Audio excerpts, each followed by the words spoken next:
3 minutes remaining.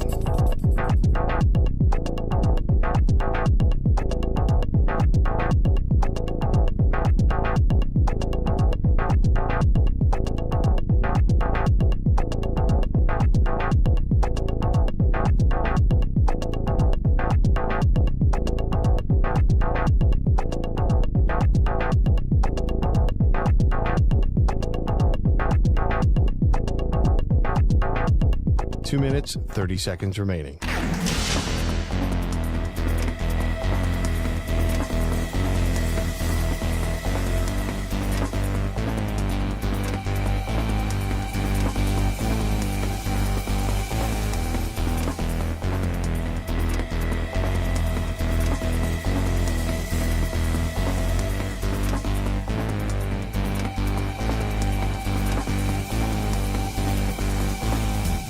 Two minutes remaining.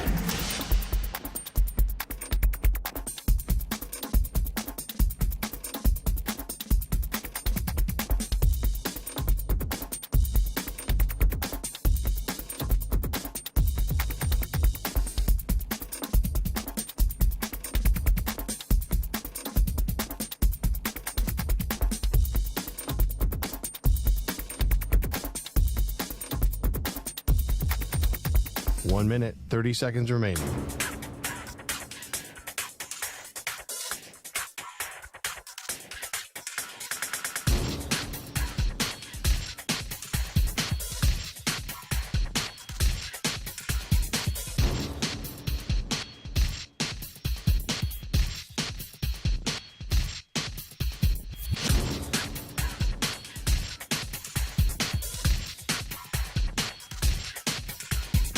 One minute remaining.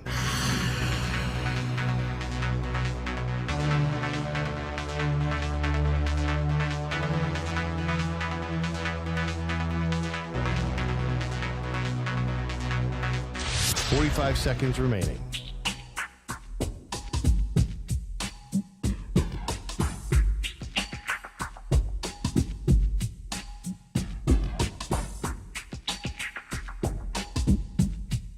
Thirty seconds remaining.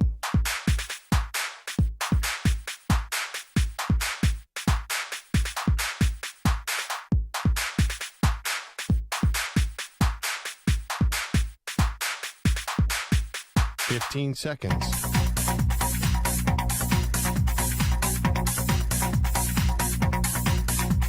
Break ends in 5 seconds.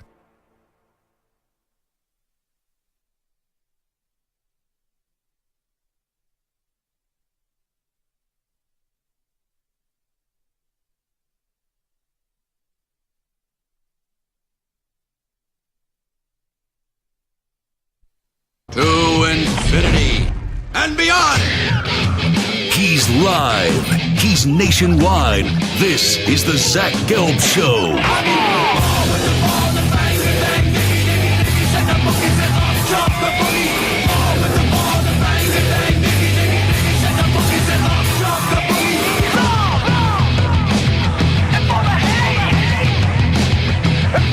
Here's your host, Zach Gelb.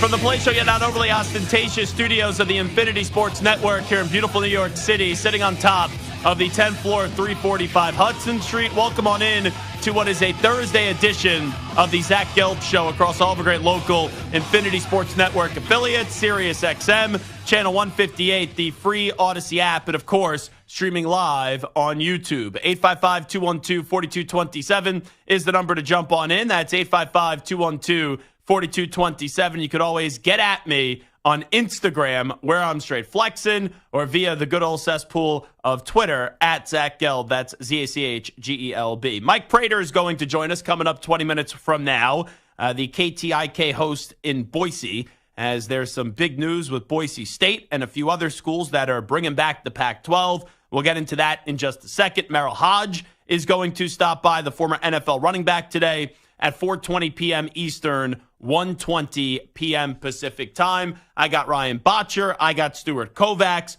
rocking and rolling with me, and we'll be here all the way up until 6 p.m. Eastern, 3 p.m. Pacific time. So my phone was very active last night. It wasn't as active as Shannon Sharp's phone was yesterday afternoon. Talked about that story as it was happening in real time. But with that being said, my phone was active because of two things. Number one, the Howard Stern was talking about Hot Take Hickey.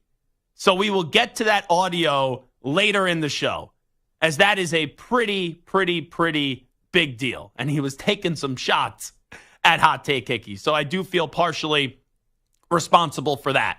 And then also, we had the big news, which was the Pac-12 is making its way back, which we brought up the Pac-12 yesterday for some reason, as I think I made some Tupac joke, and we talked about how Washington State and Oregon State are basically still involved in the Pac-12, but they really don't have a conference.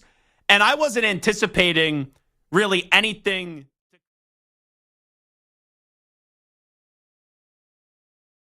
And then you find out late last night,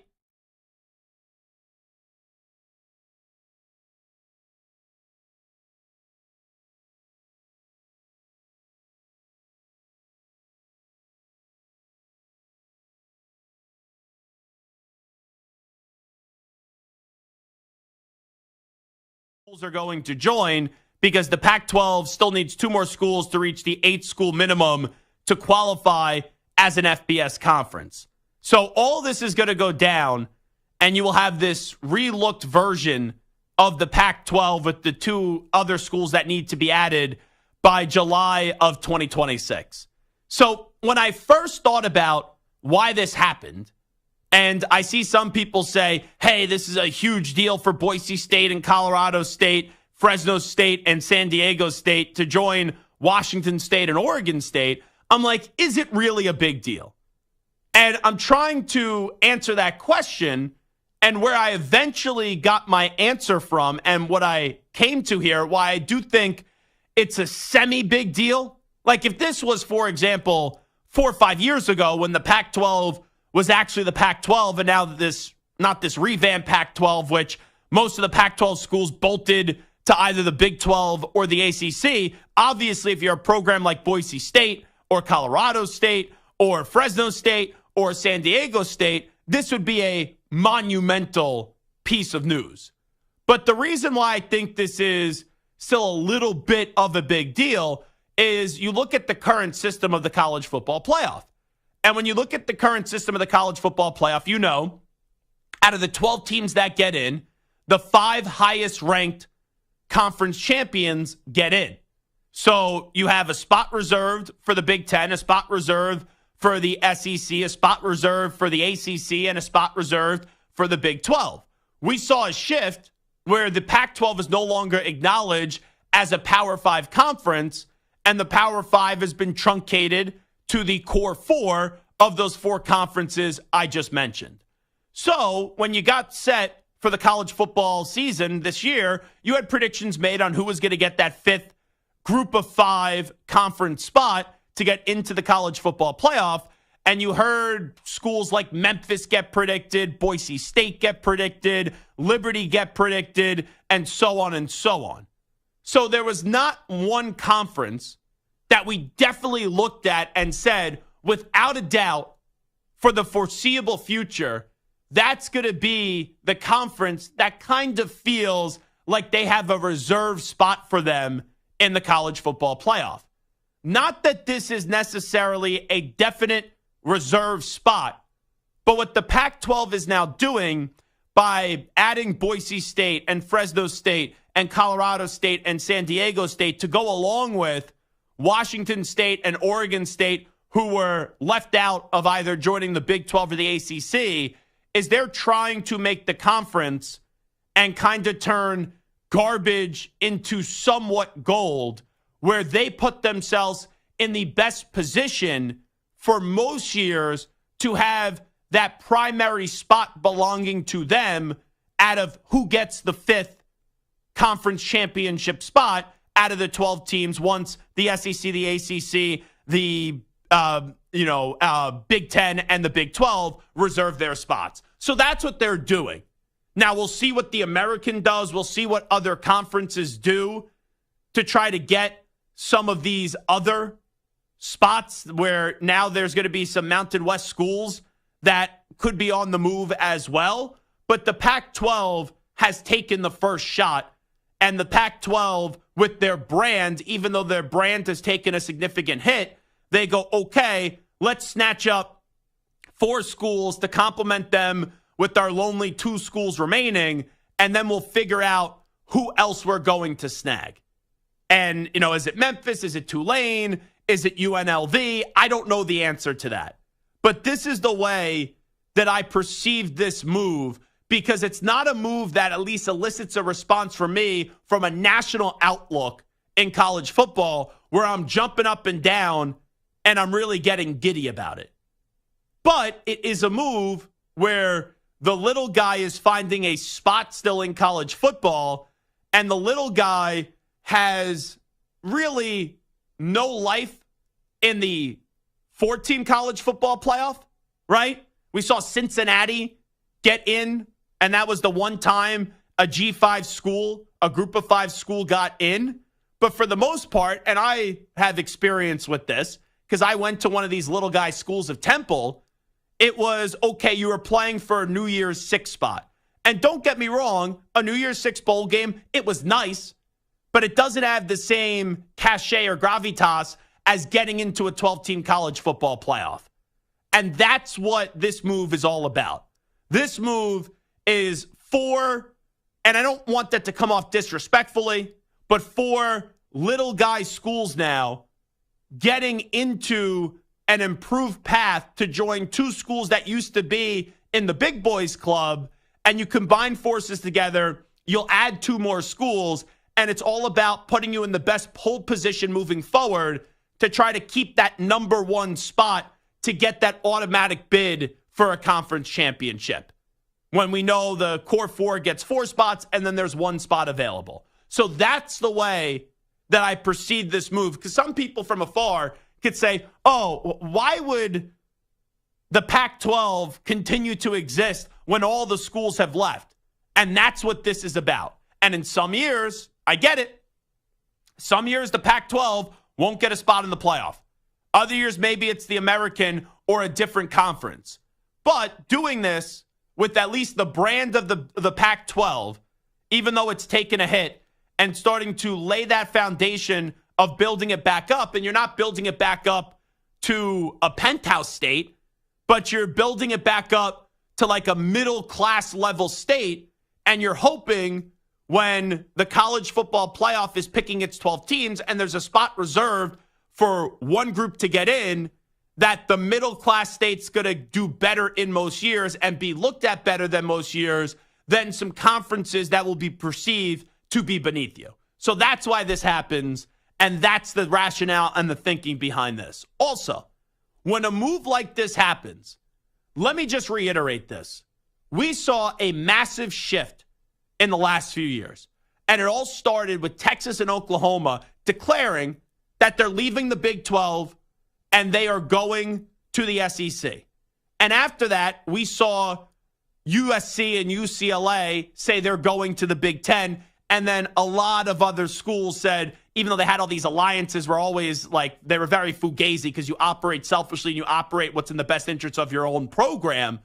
But you had a dramatic shift in college football. And I have to give credit, and I've given credit to them before, but how reactive the Big 12 was right away. Because the Pac-12 thought, oh, once Texas and once Oklahoma left and departed to go to the SEC, they never thought that was going to impact them. And then you get USC and UCLA leaving, and for some reason, the Pac-12 didn't really have a clear plan, where you knew that the Big Ten was maybe going to poach some other schools. It took a long time, and you were wondering how desirable those other brands were. But in terms of just surviving and survival of the fittest, look at what happened from where the Big 12 was after losing their 2 big brands and where the Pac-12 was after losing some big brands as well. And I know it happened earlier for the Big 12 where they lost their two big brands, but they said, we'll poach some schools from the Pac-12. We'll take some schools, obviously, from the American. And they were just worrying, which was a smart thing to do now in hindsight, on just taking as many schools as possible that you can get so your conference can survive. Not thrive, but survive. And even though there is a difference from the SEC and the Big Ten compared to everybody else, there's still 4 core conferences now in college football. And you saw the ACC for now stay afloat, and the Big 12, which looked like it was going to sink without Texas and Oklahoma, find a way to prevent their raft from sinking.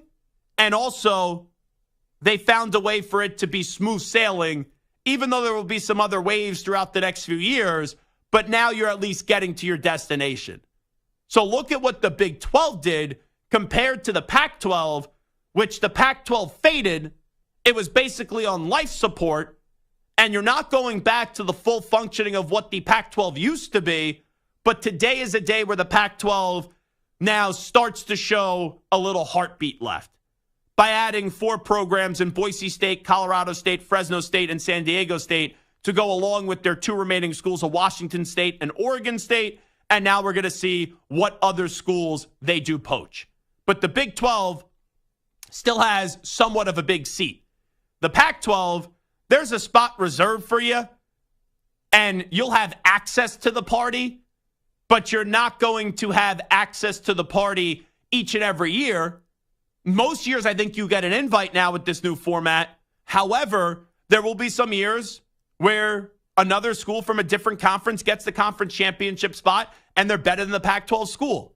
But at least you're going to have some access to the party and be able to show up to the party once again. So that's the way that I look at this whole thing and how it went down overnight. All righty, we'll take a time out. It is the Zach Gelb Show on the Infinity Sports Network. When we come on back, we are going to be joined by Mike Prater, who does a great job for KTIK, The Ticket in Boise. He's actually broadcasting today live on the blue turf. So he's going to join us from Boise State's facility when we come on back, and we'll get his thoughts on this news today that Boise State and 3 other schools are moving to the Pac-12, and Washington State and Oregon State, they have a pulse and they have a heartbeat again when it comes to operating in Pac-12 football.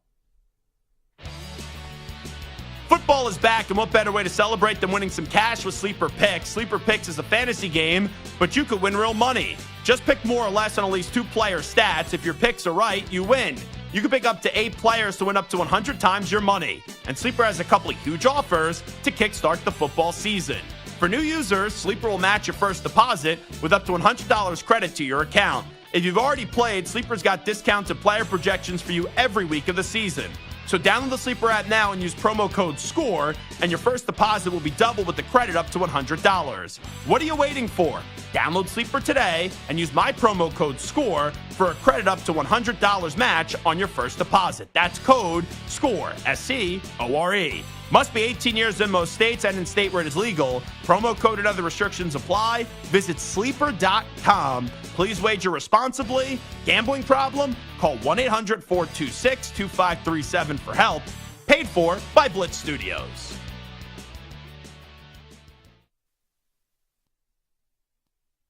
You're in a 4-minute break.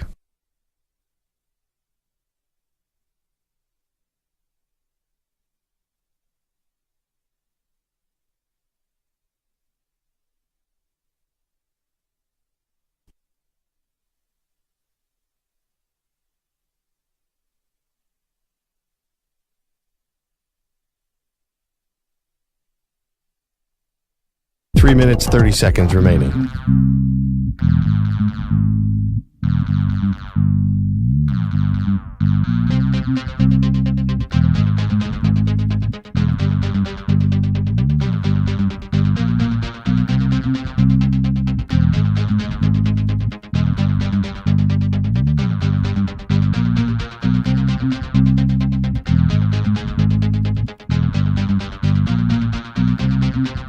Three minutes remaining.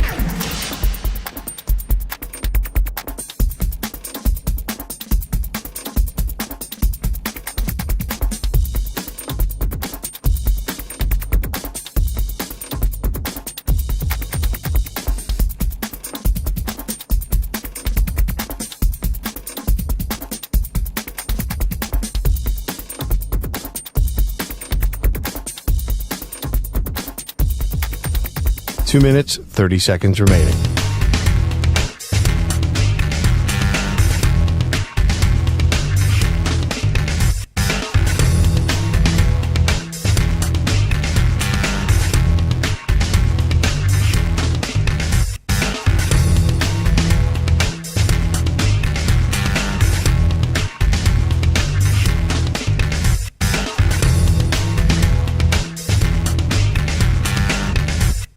Two minutes remaining.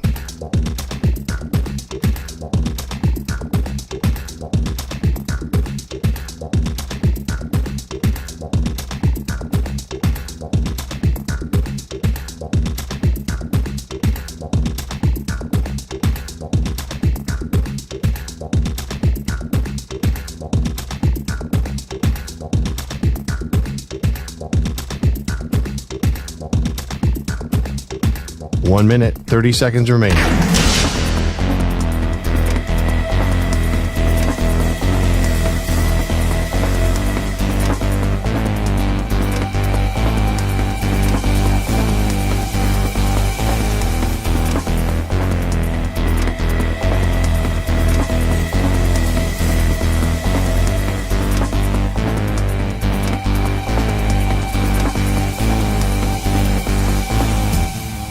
One minute remaining.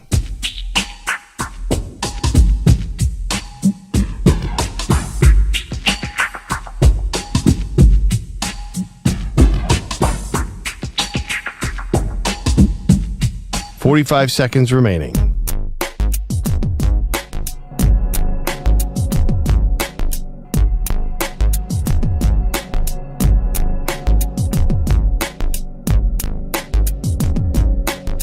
Thirty seconds remaining.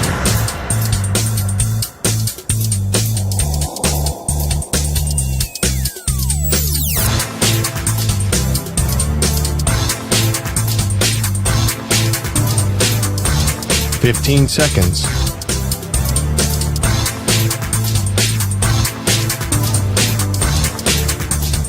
Break ends in 5 seconds.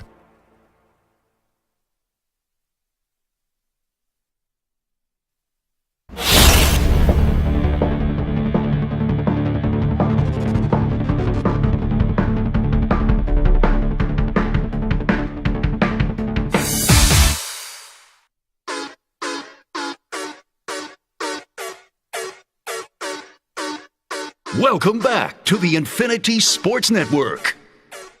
The Pac-12 is back. All right. Not going to do the whole Backstreet Boys singing. We'll save that for 5:40 p.m. Eastern when they sing Zach is back, all right. But how about the Pac-12 making their triumphant return? Washington State, Oregon State, they were still the Tupac, and then they have added Boise State, Colorado State, Fresno State, and San Diego State. That will go into effect on July 26th.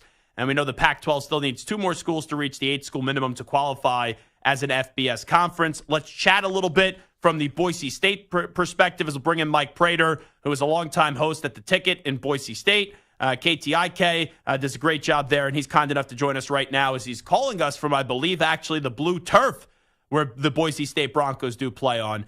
Mike, appreciate the time. How you been? Zach, I'm doing well. Thanks for having me. Yeah, we're on the blue turf. I just stepped outside.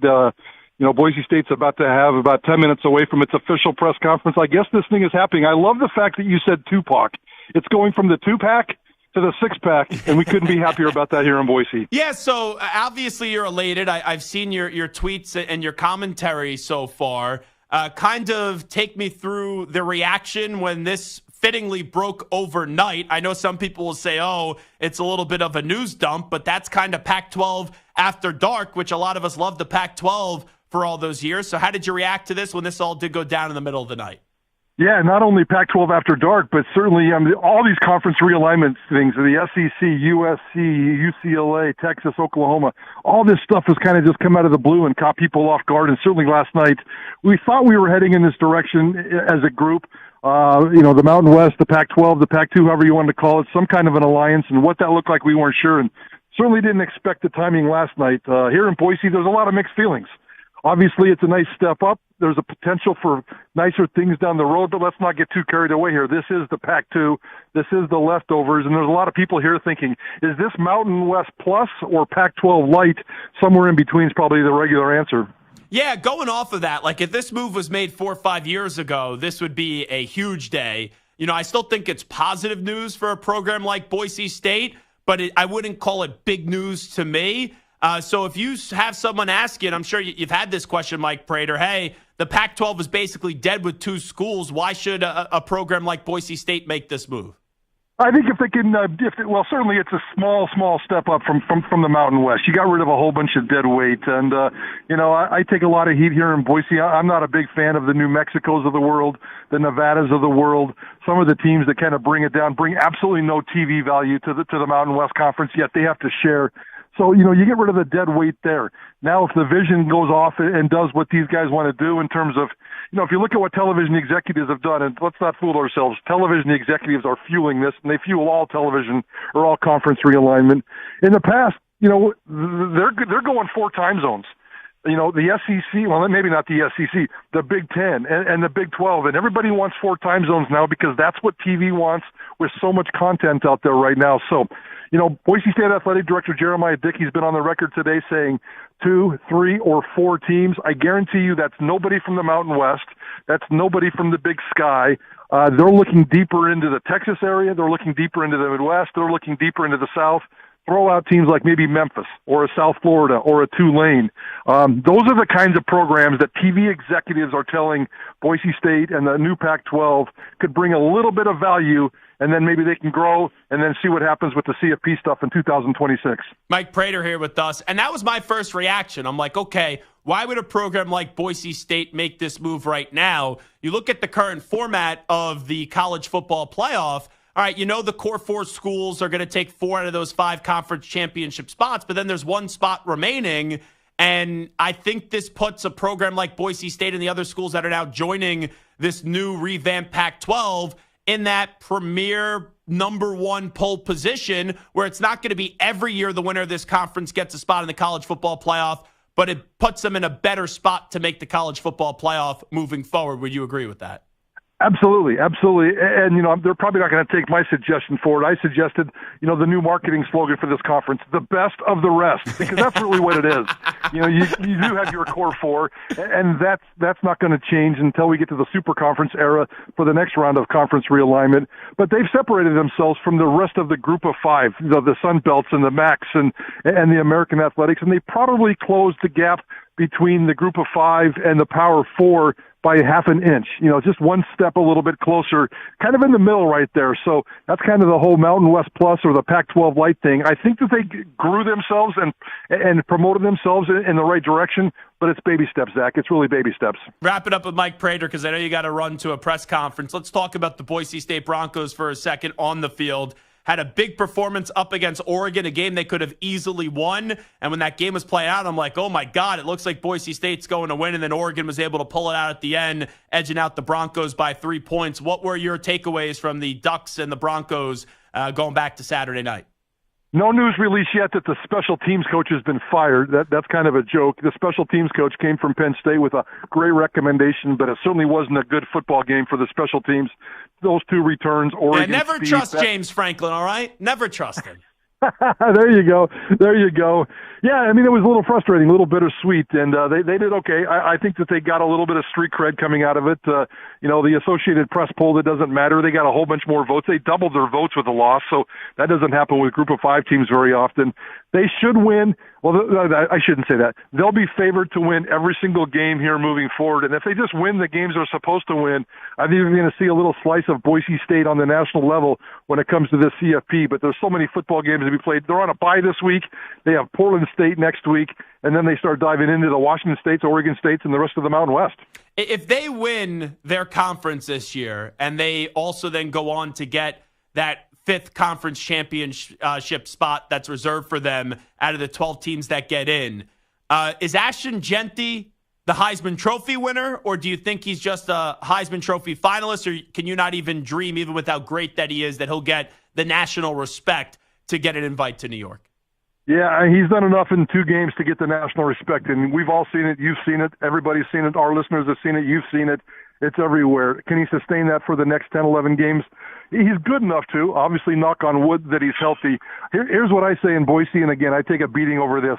Ashton Jeanty has 0% chance to win the Heisman Trophy. 1, he's a Group of 5 player. 2, he's a running back, and we know it's a Power 5 quarterback award. So, if he gets 2,000 yards rushing, which is his goal, then he's about a quarter of the way there already, and Boise State gets into the CFP, he's going to be in New York. He's going to be a great story, and Ashton Jeanty is going to be able to share his story with the world. But getting to New York, in my opinion, is the best goal that he can have. I'm sure he has higher goals.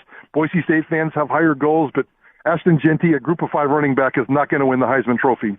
Last thing I'll ask you, when you look at the quarterback position, when Malachi Nelson transferred over to Boise State, I thought he would be the starter. Ended up being Maddox Matson the last 2 weeks. Up against Oregon, Matson was 17 of 40 and only had 148 passing yards. Are you at the point yet where you're like, okay, let's see what Nelson can do? Or was it, hey, Matson won the competition, so you're not even thinking about that yet? I was in my home office last night in the middle of writing that exact same column for publication today when the news broke, and so I'm going to have to table that a little bit.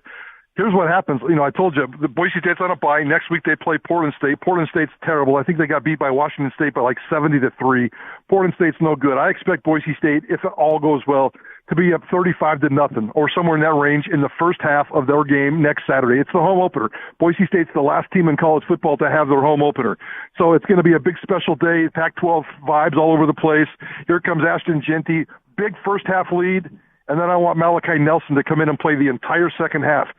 The camp competition was close enough that he deserves a chance. And I want to see the starters out there in the third quarter. I want to see Malachi Nelson out there in the third quarter. And then I want to see coaches take all that body of work and put it together and say, okay, now what do we have? They're going to get a clearer picture next week against Portland State. Why didn't he win the job? Just wondering. He's not quite, Dirk Cutter has a certain vibe, and Dirk Cutter wants decision-making. Dirk Cutter wants no turnovers. Dirk Cutter wants a quarterback who can get rid of the ball in 2.3 seconds in the pocket. Malachi Nelson hasn't played football in 2 years. Malachi Nelson came here to build relationships and learn the playbook, and he's done a good job of that. But in terms of mastering the playbook, mastering the command, and Maddox has been with this team, and he's very, very vocal with this team, slapping butts, high fives, almost like Captain-esque. And Malachi Nelson's a little bit of an introvert. He lives in another town, in an apartment, all by himself, and just shows up to work and does a great job doing it. Eventually, he's going to be the starter. Eventually, he's going to be the star. But for a guy that hasn't played football in 2 years, it's going to take a little bit more time. I love that our show airs in Boise on KTIK right before Prater and the ball game. He is Mike Prater. Mike, appreciate it. Have a fun one today, all right? Hey, Zach, appreciate you having me. Can't wait to get you back on Boise. Good luck, bud. You got it. Sounds good. Anytime. There he is. Mike Prater joining us on the Zach Gelb Show on the Infinity Sports Network. We give you a little feel of Boise State now going back to the Pac-12. That will be put into effect on July 2026 as Boise State will be joining Colorado State, Fresno State, and San Diego State. And obviously the 2 schools that were remaining from the Pac-12 in Washington State and Oregon State. And that's what this is all about. It's a little bit of a step up from where they were. The Pac-12 now has somewhat of a pulse again, but there is a huge separation just inside the 4 premier conferences of the Big Ten and the SEC. And then I would say there's even a little bit of a separation between the Big 12 and the ACC, a little bit, small, incremental, but those are the 4 best conferences that will always get 4 of those 5 spots that are guaranteed for conference champions. So the Pac-12 still had Washington State, Oregon State, the name of the Pac-12 brand, and you go pick up 4 schools here. You still have to add bare minimum 2 more, and we'll see who they add. And Prater laid out who it could potentially be. But you're just trying to put yourself in front of the college football playoff to say, okay, for that 5th spot that reserved for a conference championship until the format's change, and if they change the format, that's a different conversation. We want to be the first conference that you look at. And the first conference that you consider. And in some years, and in most years, I think this new look conference, let's see the other 2 teams they add, they'll get that spot. But in maybe, every 4th year, they don't get that spot. Like when I was at Temple won the conference. They didn't get a New Year's Six Bowl invite. But the team that won it the previous year did. It's just the luck of the draw, but you're trying to beef up your conference in the have-not circle to make it look like you're the best when the haves say, okay, let's pick a school each and every year. And you're hoping that when they pick from the pot, most of the pot is being occupied by the Pac-12 schools. All right, it is Zach Gelb Show on the Infinity Sports Network. We'll take a break. When we come on back, we will get to what Josh Pate said with us yesterday, the future of Coach Prime, where Josh Pate doesn't believe that Coach Prime's going to be back at Colorado next season. The school that he threw out where Coach Prime could be coaching at next year, there's a lot of dominoes that still need to fall, but how realistic is that? And when will Coach Prime be leaving Colorado, and will he definitely be coaching in college football next year? We'll get into all that on the other side. Update time first. Here he is, Chris Lopresti. Infinity Sports Network Sports Flash. And Zach, sponsored by Progressive Insurance. Protect your home and auto. Save when you bundle and get a quote at Progressive.com. So it may end up costing each school $18 million apiece, and the Pac-12 upwards of $43 million poaching fees, but whatever it takes to get the conference off life support and keep it alive. As Zach was just outlining, the Pac-12 today announcing the addition of 4 Mountain West schools beginning with the 2026-27 academic year, and that's Boise State, Colorado State, San Diego State, and Fresno State, joining the 2 remaining schools, Oregon State and Washington State. Dolphins running back Devon Achane remains a game-time decision for tonight's Week 2 NFL opener against the Bills. He's dealing with an ankle issue. His teammate, fellow running back Raheem Mostert, already ruled out with a chest injury. You got kickoff from Miami set for 8:15 Eastern. The attorney representing the plaintiff in another civil lawsuit against Browns quarterback Deshaun Watson of sexual assault and battery tells ESPN his client will speak to the NFL within the next 2 weeks and that they have a video and 2 additional witnesses for the league to speak with. On the afternoon baseball scoreboard, the Rockies have taken a 4-2 lead over the Tigers as they play the bottom half of the 9th in Detroit. The Cardinals up 5-1 on the Reds in the 8th, and the Astros have a 2-0 lead over the A's, as they go to the bottom of the 6th in Houston. I'm Chris Lopresti. This is the Infinity Sports Network. Follow us on Instagram. Our handle is Infinity Sports Network. That's Infinity Sports Network to follow us on Instagram.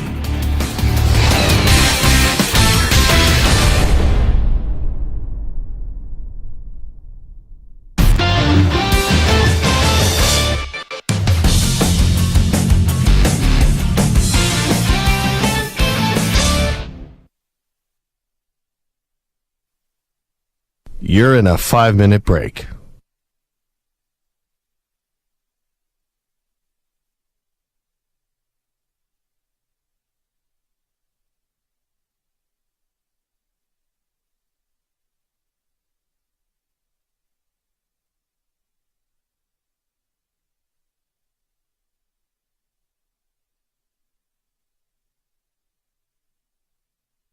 Four minutes, 30 seconds remaining.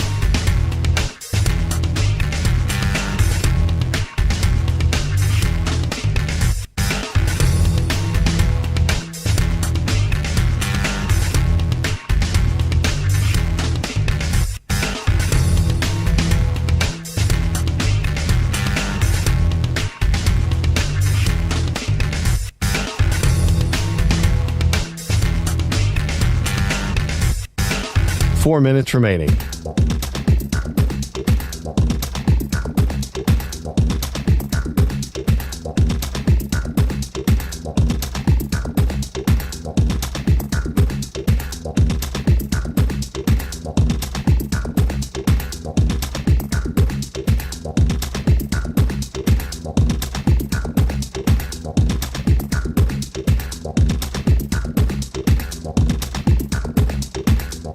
Three minutes, 30 seconds remaining.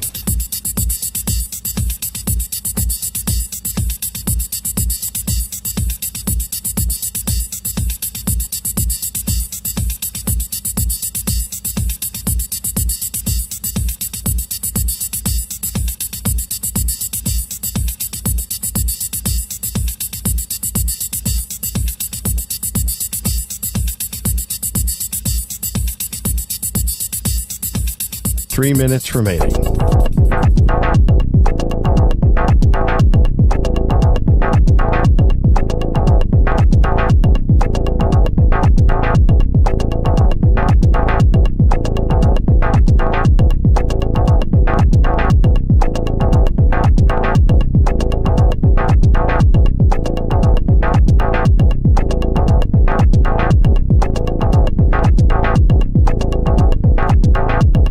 2 minutes, 30 seconds remaining.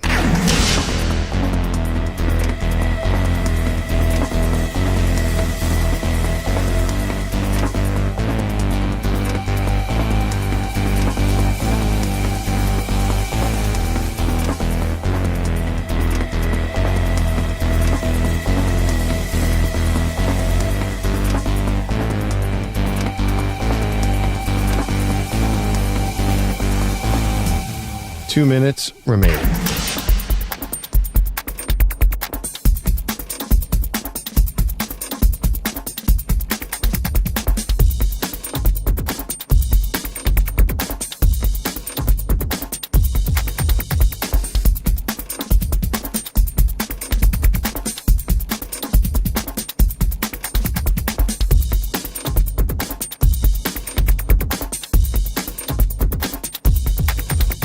One minute, 30 seconds remaining.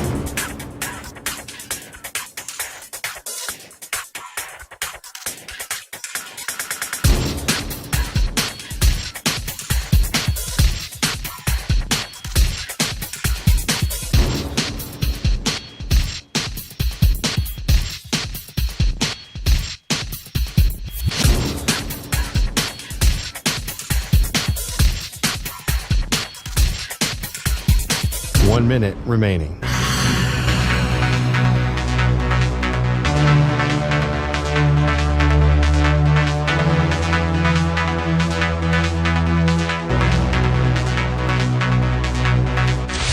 Five seconds remaining.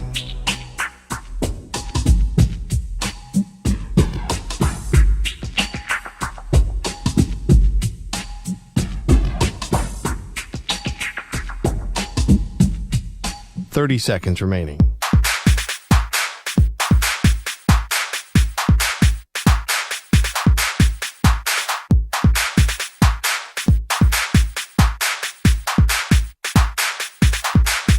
Fifteen seconds.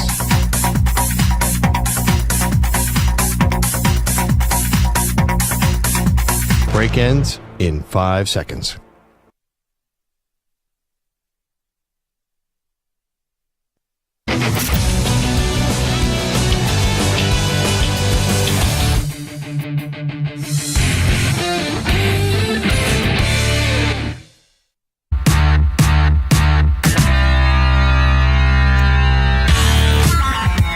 Fun continues on the Infinity Sports Network. The Dependable Player of the Week is sponsored by Depend and the Prostate Cancer Foundation, reminding you that health is a long game and screening for prostate cancer is easier than ever. Learn more at depend.com. This week's player is Bills quarterback Josh Allen in Sunday's 34-28 win over the Cardinals. Allen threw for 232 yards. Threw 2 TD passes and ran for 2 more. Allen now has 169 career passing TDs and 55 rushing TDs as well. So I actually placed a bet for tonight. And the game is the Buffalo Bills and the Miami Dolphins. We will talk about it more later, but I will give you that bet as it's kind of crazy how many, I guess you could say, incentives they try to give you to bet early on in the NFL season. I don't know if this is going to be this way when you get to November and December and January. And a lot of times these are designed to kind of be sucker bets, or maybe like you get a 50% odds boost or something like that, but it has to be on a parlay. Like there's some things and some rules that you need to do in order to get what the boost is. But today I had a 50% profit boost token. So I parlayed Josh Allen to score an anytime touchdown tonight. So that has to be he either catches one or runs one in. It's not just, he throws a passing touchdown, that hits as an anytime touchdown. And then Tyreek Hill as an anytime touchdown scorer. Now, on the 50% profit boost token that I have, the max bet that you could place is $50.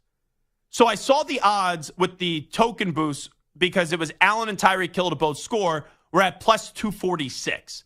So with the odds boost, it went up to plus 368.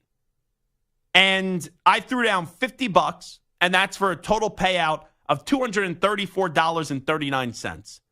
Now, Stu, this is why you gamble, right? You would think it's very easy for Tyreek Hill to get in the end zone tonight and then Josh Allen to get a rushing touchdown when the offense right now for the Buffalo Bills is in a spot where they're still trying to find what their identity is in life without Stephon Diggs, and you're relying on other guys like James Cook and Keon Coleman and Dalton Kincaid and Shakir. Like, you're relying on those guys, and there's going to be some growing pains early on in the season. So what we saw in week one, even when the Cardinals were dominating the Buffalo Bills, is it's okay, Josh Allen, put on the Superman cape and basically be the battering ram that we've seen you be before. So I would think Josh Allen's getting in the end zone tonight, even though it's a short week and you never know how these games play. And then Tyreek Hill to get in the end zone, that guy could make garbage into gold in about a snap of a finger. We saw it last week when he had that long 70-yard touchdown. So I don't know. I'm confident about this bet, but then there's part of me, and I've already placed it. I could cash out right now for a whopping $38.40, which I'm not going to do. But there's always a part when you're really overconfident with the bet, where also in the back of your mind, that little voice is speaking to you and it's saying, you know, you're not going to win this bet.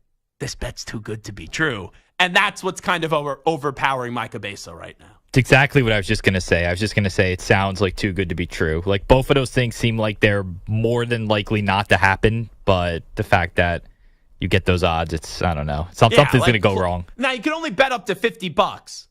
You know, but plus 368, 50 to win 234, and don't forget about those 39 cents. I'll take my chances with it. So I'm hoping for a little early season magic tonight when I'm watching the Buffalo Bills and the Miami Dolphins. I also had a buddy of mine. I don't remember committing to this, but there is a Bills fan bar in New York City. And my friend is a fan of the Buffalo Bills. And he hit one of my other fraternity brothers up. And I don't remember committing to this, but they thought I was coming tonight. Nothing against the Buffalo Bills, nothing against the Miami Dolphins. But I don't think there's anything less that I would want to do when my team is not playing, to then go to a sports bar that's dedicated for one of the teams that's playing in the games. Like, if it's college football, I think it's different. You know, there's a South Carolina bar in the city. I wouldn't mind. I like Mason Jar. It's a good spot. You know, I don't have a dog in the fight, but I like the college atmosphere, the college football atmosphere. So I wouldn't mind going to get some good barbecue there and watching South Carolina, for example, like when they play this weekend at noon. But when it comes to the NFL, Bills, Dolphins, where the place they're going to, I think, are quite frankly below average. Buffalo wings, even though my friend, that's like a big point of contention too. He thinks they're like the greatest wings ever. He was upset with me when I told him I wasn't showing up tonight. And I'm like, why would I want to go watch a game with Bills Mafia, which I love Bills Mafia, but I don't have a dog in the fight. You know, so why would I want to go and hear a bunch of drunk jackasses basically just scream every single play? You know, I did this for the first Friday football game of the season, the Brazil game with the Eagles and the Packers. And right across, or like 2 blocks down from me, there's a Philadelphia sports bar. It's a place called Hoge's. Very good cheesesteaks. You know, usually in New York, it's tough to find a good Philly cheesesteak in New York. And my standard, I am a cheesesteak snob after living in Philadelphia for 7 years. But I elected to go with a few of my friends, and one of them is a big Eagles fan. And he's like 4 plays into the season, he's freaking out. And I'm like, dude, it's 4 plays into the season. Shut your mouth. Let me eat my cheesesteak in peace and zip your lip. And there was like 150 Eagles fans in this bar. I left after, I'm 2 blocks away. I left after the first quarter because, like, I love football fandom. Don't get me wrong. But when you're screaming 4 plays into the season, you're screaming on every play, and you're not at the game, and I don't have a dog in the fight, I think it's just very undesirable to go to a fan bar that's dedicated to one team when you aren't necessarily rooting for your team. Like, Stu, if it's a Raiders bar, I could see why you would want to go. Yes. But am I going to want to go to a Raiders bar when you have all these people dressed up like it's Halloween and it's October 31st and they're screaming every play about the Raiders? No, I have no desire if my team's not playing. And the bar watching experience, I feel like as a Sucks. whole, you don't you almost feel like you didn't watch the game, and you feel like you missed stuff. Like when you're sitting in your living room with your TV on and it's quiet and you can just process thoughts. It's just so different. If they have sound on, great, but it also has to be loud enough. To go not where it's drowned over. out. All the place I went to, Wogie's, they had the broadcast on. I couldn't even hear it, and maybe I'm just the old decrepit man now, right? I sound like my father now, where I still go to games. Like, I love going to games. I'm going to the Eagles game on Monday night, Eagles and Falcons. I believe I am going to my first Patriot game of the season Thursday, where I am probably going to Patriots and Jets at MetLife Stadium. So that's a week 3 matchup. So Monday, I'm going to Eagles Falcons, locked in, confirmed.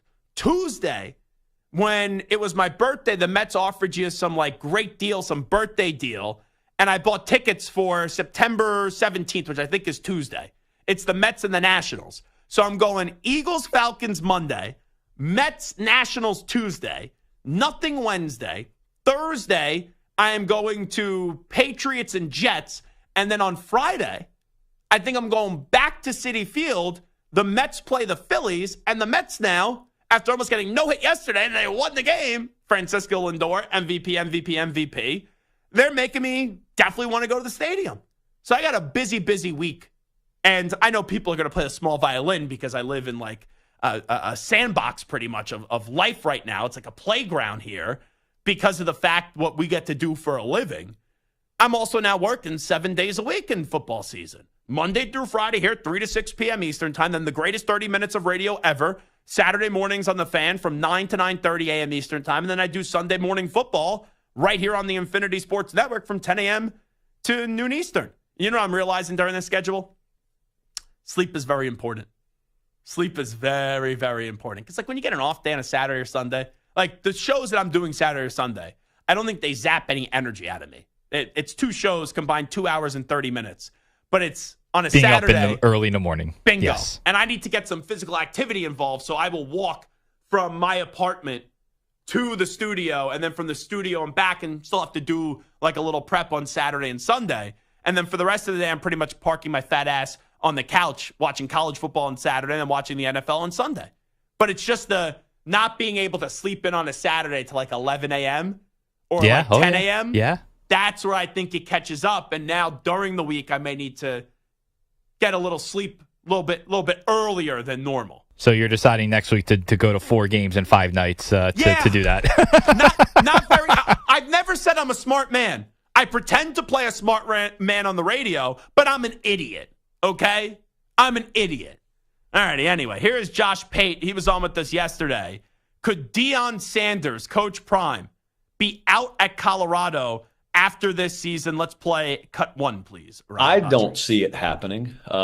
There's no guided knowledge of that. It's not like Deion has told me that or anything, but I look at the approach that's been taken there. If I were going to Colorado and I were planning on staying there for a long time, I'd be recruiting high school football players, and they're not. Now you can tell me, well, we needed to win right away. Well, okay, but still, you do 2 things. You can serve multiple purposes, or purpi, the plural of purpose. You can start recruiting high school. There's been no effort to do that there, and so that reeks of a short-term stay. Like you said, Shador and Travis Hunter are off, and that reeks of short-term stay. I actually believe that what Josh Pate is saying has legs. Because I had somebody in the college football community call me unsolicitedly. What's the correct term there, Botcher? Unsolicited fashion? Just say out of the blue. Yeah, they called me out of the blue before the start of the college football season. And they said, keep an eye on Coach Prime at Colorado. And they said that this could be the final year for Coach Prime at Colorado, because when Shador and Travis leaves, why is he going to stay?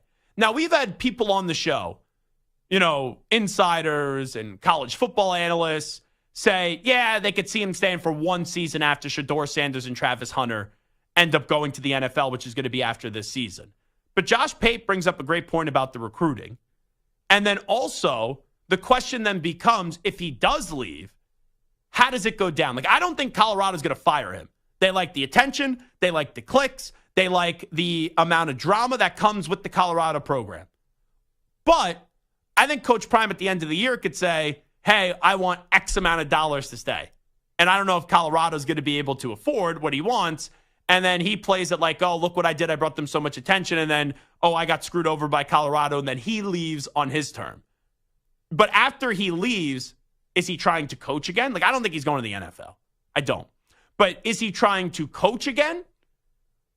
Or is he done with coaching? And if he wants to coach in college football, where is he going? Josh Pate with us yesterday. He throws out a bunch of dominoes that would need to fall, but the end result would be UCF, the University of Central Florida, having Coach Prime as their head ball coach next year. There's another school of thought, and I can tell you this. Now, if you want to get deep into the conspiratorial sort of coaching carousel rumors, which are already cranking this time of year, there's a school of thought that says Sam Pittman's out at Arkansas. There's a school of thought that thinks Gus Malzahn would be their first call at UCF.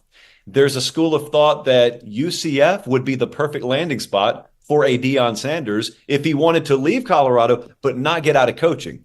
And there are a lot of people behind the scenes who endorse that. It never plays out the way it sounds in September, but I don't know if to me there's two questions.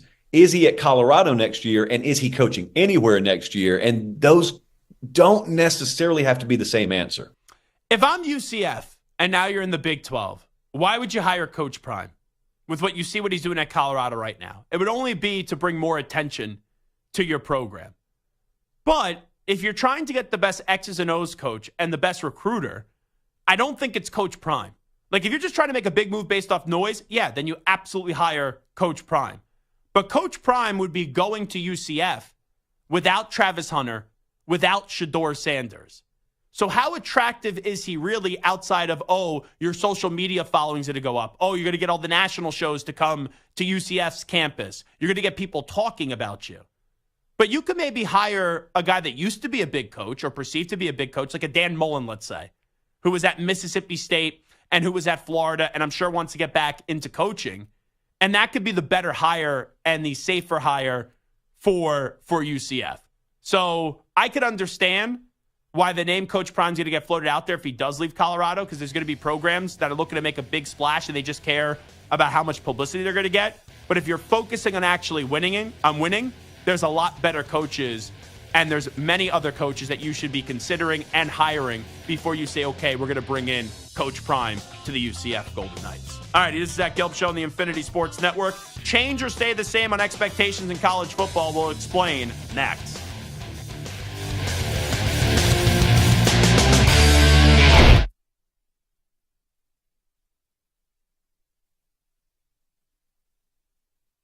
You're in a 5-minute break.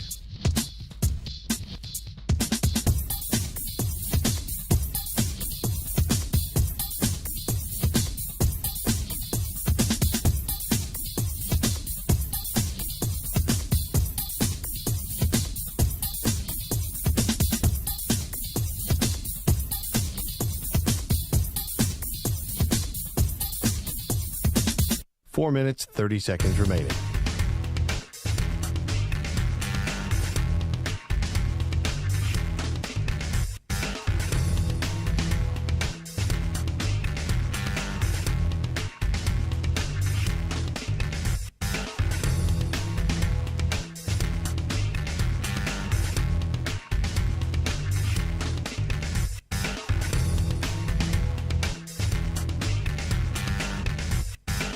Four minutes remaining.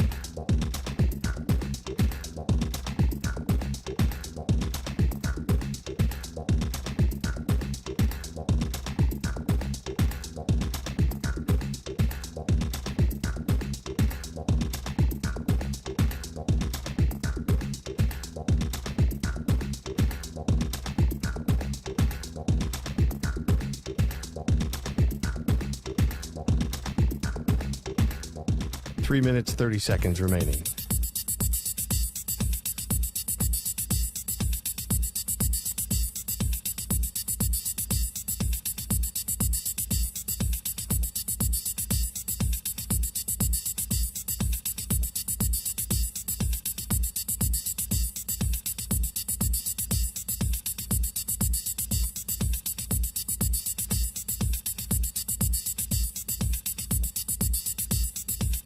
3 minutes remaining.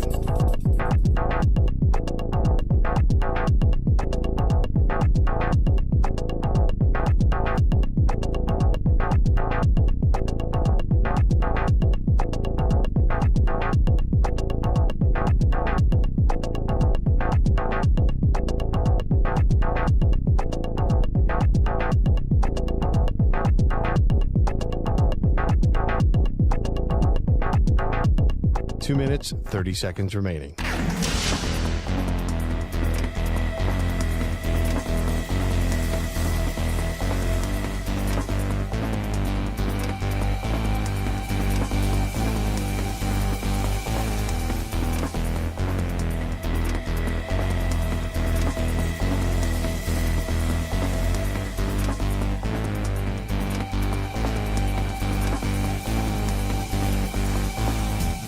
Two minutes remaining.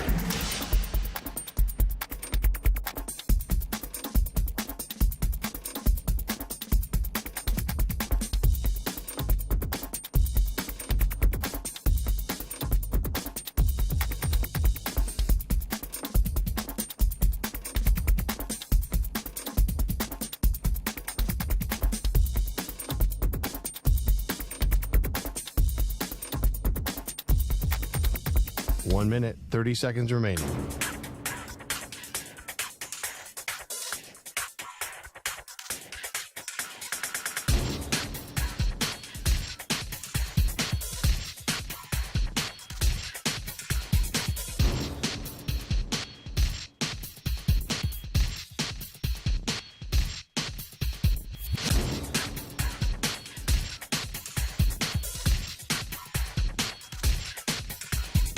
One minute remaining.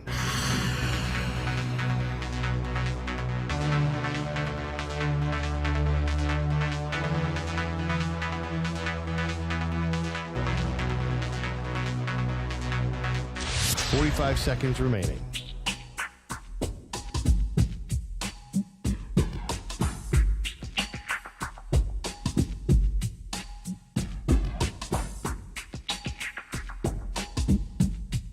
Thirty seconds remaining.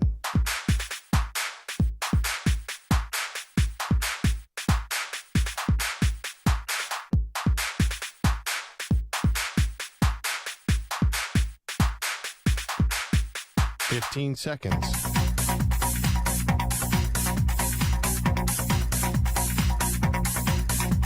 Break ends in 5 seconds.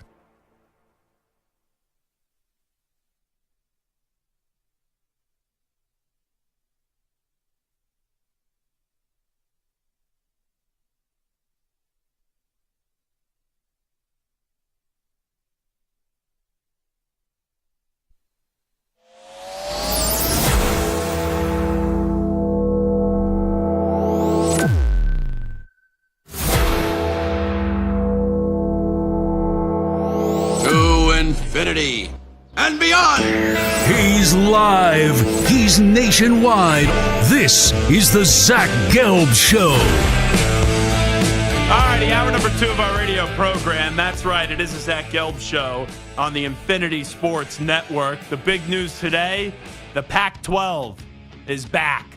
So you'll have 4 schools joining Washington State and Oregon State. Those 4 schools are Boise State, Colorado State, Fresno State, and San Diego State. They still need 2 more schools to reach the 8-school minimum to qualify as an FBS conference. That change will go into effect on July 2026. So July 2026 is when that change goes into effect.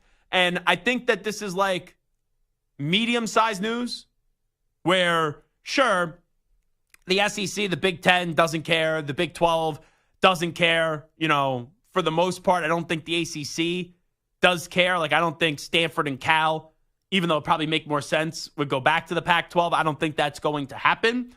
And we're going to see what other 2 schools that they add.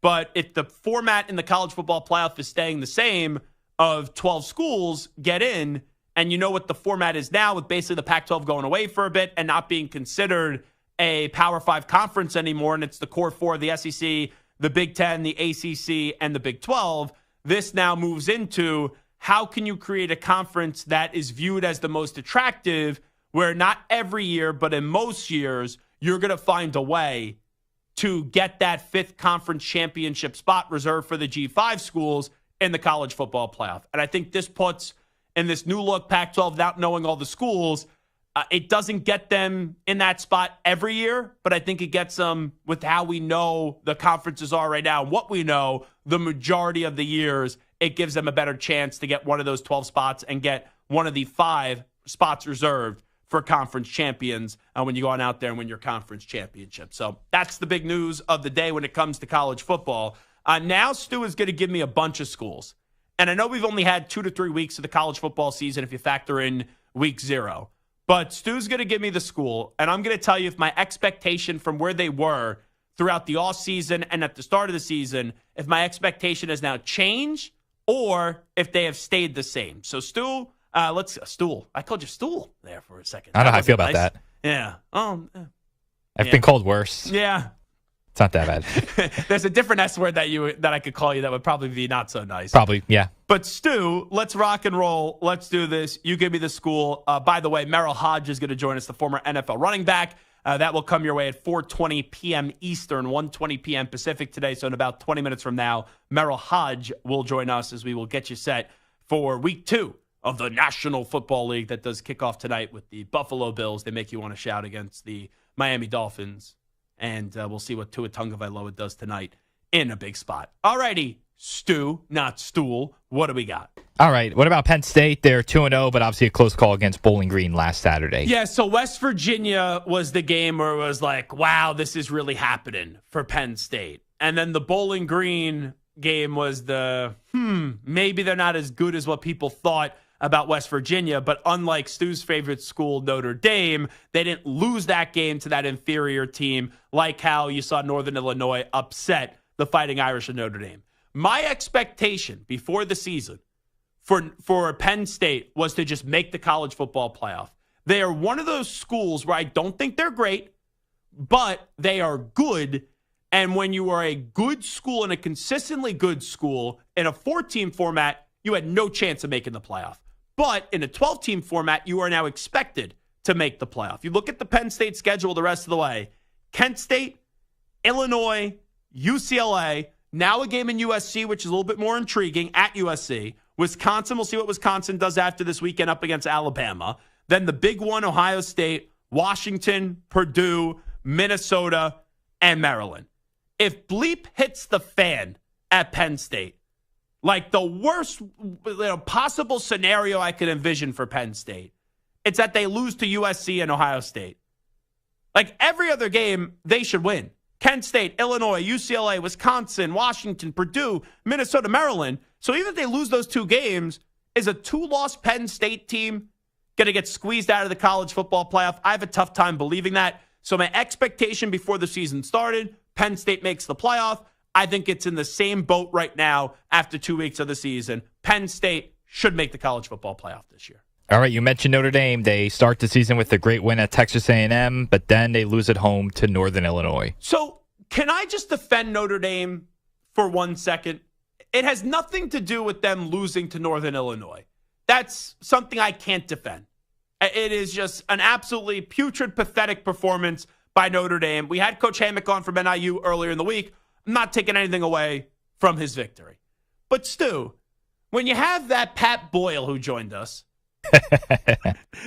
and Pat Boyle in the offseason was like, Notre Dame, Notre Dame, Notre Dame, Notre Dame. Notre Dame's great. Notre Dame outside of Georgia is like the best team in the country. That's what Pat Boyle was saying. And they could beat any team in the country outside of Georgia. So Pat Boyle sings that tune in the offseason. And I understand you're down in the dumps when you could be that stupid in the offseason to think that Notre Dame was the second best team in the country and he had them better than Texas. And I tried to tell Pat, I tried to reasonably tell Pat why they are not better than Texas, but he didn't listen. He was like, Gelb, I know more than you. I'm a Notre Dame fan. I'm a Notre Dame hunk. You're an idiot. I'm smart. You're not. That's basically was Pat Boyle's take. But Pat Boyle said yesterday, the season's over. The season isn't over for Notre Dame. Yes, that was a pathetic performance against Northern Illinois. But if they go on to win out, Stu, Is the committee going to keep Notre Dame out of the college football playoff if their one loss is to Northern Illinois on September 7th? No shot. Right? Especially if they're beating USC, and I know Florida State's down, but they have enough there where if they're 11-1, they'll be in. So my expectation, even with what I all just said, has changed for Notre Dame. Because before the year I said they will make the college football playoff. But now, once you lose to Northern Illinois, I'm not saying that the Notre Dame fan is going to guarantee that it's going to happen. That's why the expectation is going to change. But to say there's no shot, Pat Boyle could be wrong twice, Stu. He could be wrong in the offseason. That's already proven true when he says they are better than Texas. And then the other day when he comes in and when he tries to defend himself and he says the season's over, the season's shot, they could still go on to make the college football playoff if they win out. Or, maybe, can they get 2 losses and get in now after the Northern Illinois loss? They lose to USC by 3 to 7 points. Let's say at USC. What about this? They beat USC. Okay. Because I think they need to beat USC to get in. But right. then let's say they lose to Louisville and they have 2 losses at the end of the season. Is the committee leaving out the name recognition of Notre Dame from the 12-team playoff? That's close. I think at that point, it's a tough one. Like they're probably like 12th or 13th. They probably don't deserve to go then. They probably don't deserve to go. I think it depends who they're going up against for that last at-large spot. I'd say probably no, but again, it's Notre Dame, so you never know. Okay, so here's my expectation for Notre Dame the rest of the way. Earlier in the year was make the playoff. I'm not saying they will definitely make the playoff, but my expectation does change because I can't expect anything out of Notre Dame. Like, you lose to Northern Illinois. I know that we're getting on Boyle a little bit. I understand why it's like, burn the program down. It's over. It's finished. This season's toast. Like, I understand that. But there's still a path to survive what happened in week 2, even though it looks dreary right now. But once you lose to Northern Illinois, I have no clue how to properly evaluate your program. How about Tennessee? They blow out NC State this past weekend. So I didn't know what to expect out of Tennessee outside before. Like, I didn't put them as one of my 12 teams in the college football playoff, but I knew that their quarterback was supposed to be great, and I like Heupel. Now I would say after their 2-0 start, and I know they only beat Chattanooga, and then they just destroyed a top 25 team at the time in NC State over the weekend, 51-10. But I would be disappointed if Tennessee and the Volunteers do not make the college football playoff. So my expectation for Tennessee through 2 games has changed. Before the year, I had them on the outside looking in. Now I expect them to be a college football playoff team. I'm not going as far as what Josh Pate said with us yesterday, that they're a national championship contender. But the other day when we did our Take 5 rankings, I had them as the 4th best team in the country, where I went Georgia 1, Texas 2, Ohio State 3, in at 4, Tennessee, and then Alabama in at number 5. What about the Oregon Ducks? A sluggish performance in week 1 against Idaho, and then they almost lose to Boise last Saturday. So here's what I would say. Before the year, I had the Ducks in the semifinal. And I said championship or bust those still, even though I didn't have them winning the national championship. I had Georgia defeating Alabama. Oregon fans should still have a high standard. Oregon fans should still say, hey, this is championship or bust. But my expectations have changed for Oregon because the first 2 weeks, it's looked sloppy. The Idaho game was a farce, and then you follow it up in a game that you probably should have lost to Boise State, and you were lucky because of the special teams plays to go out there and win that game.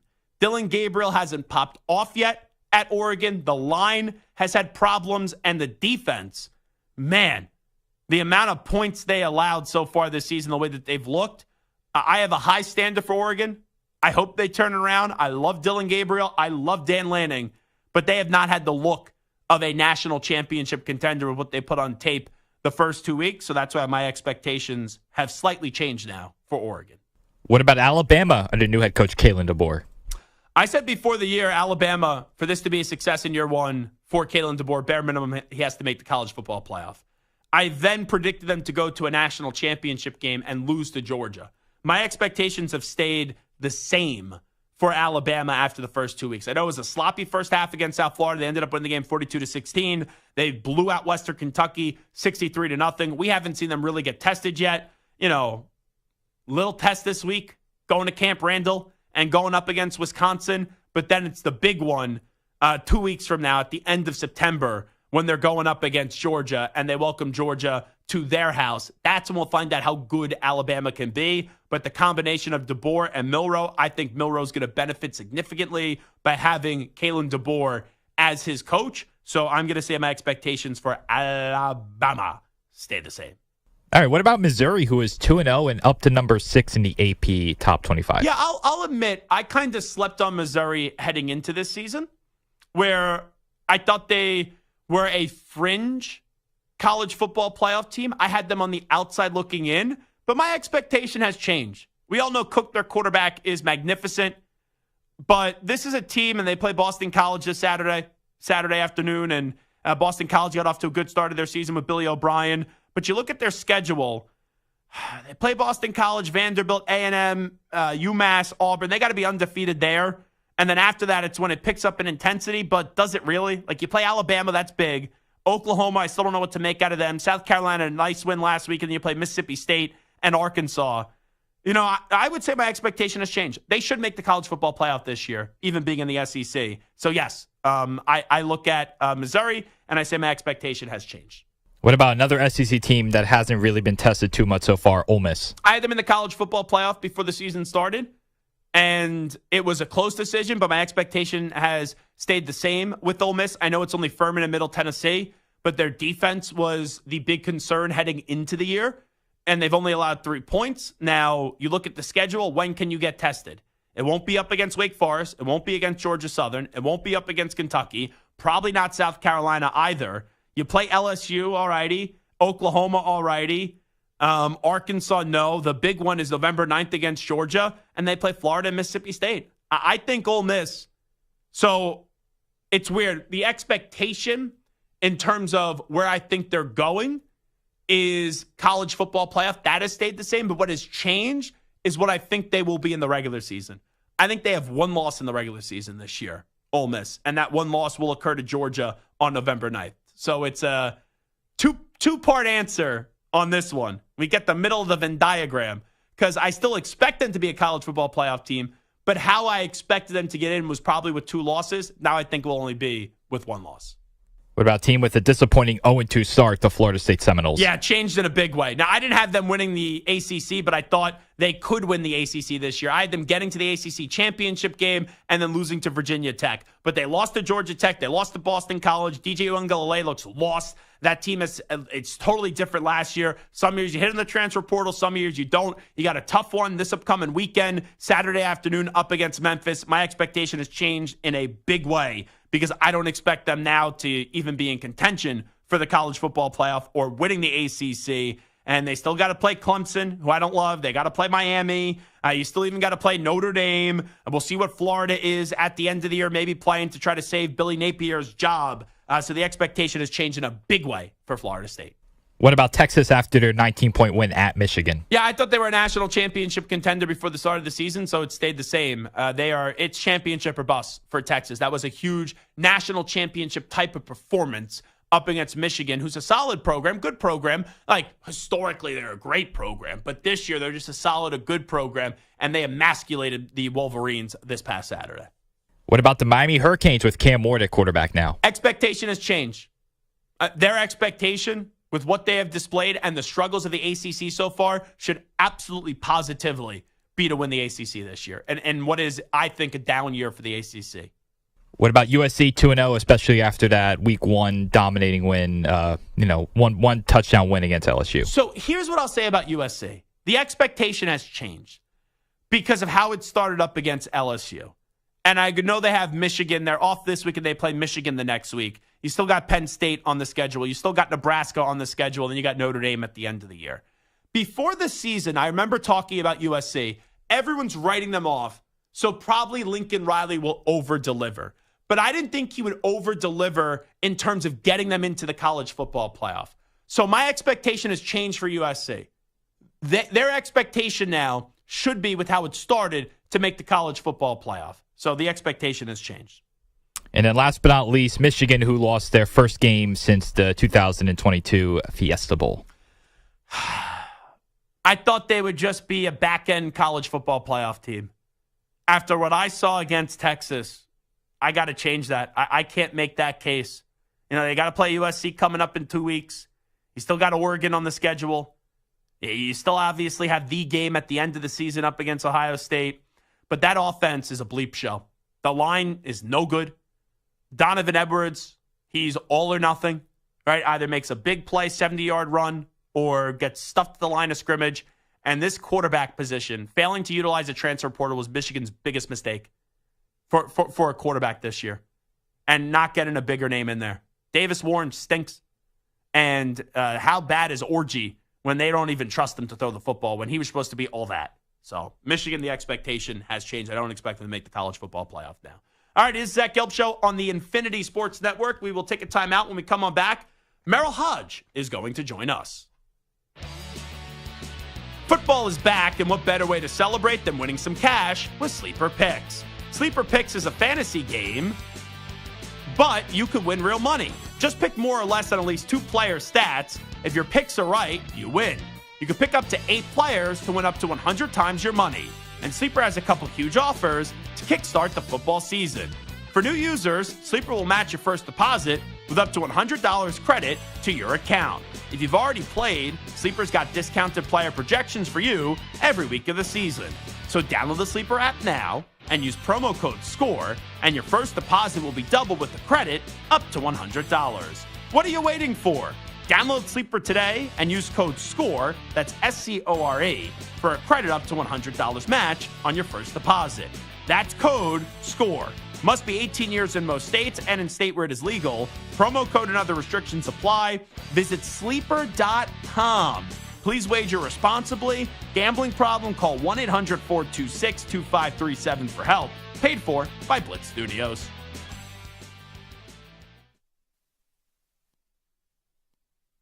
You're in a 4-minute break.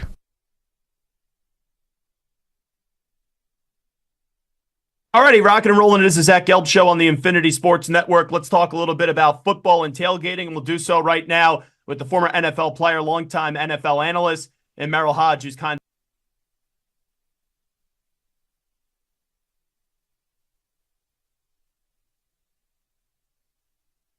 of 3 minutes, 30 seconds remaining.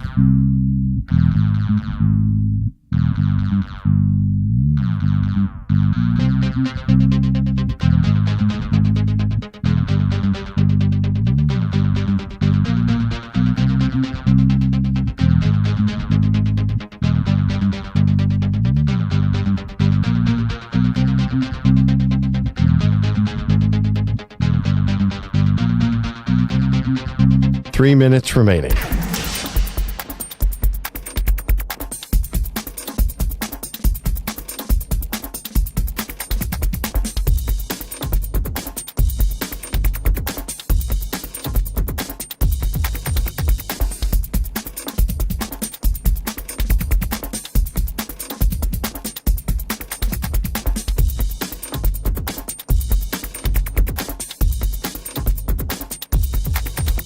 Two minutes, 30 seconds remaining.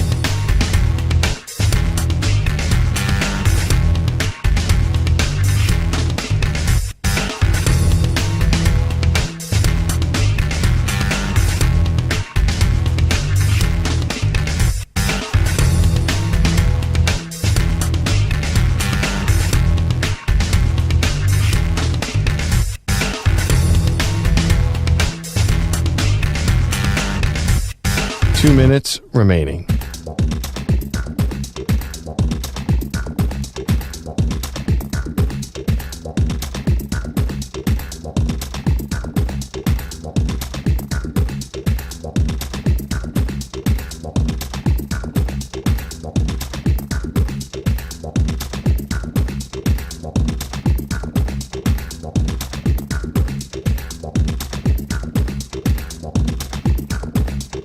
One minute, 30 seconds remaining.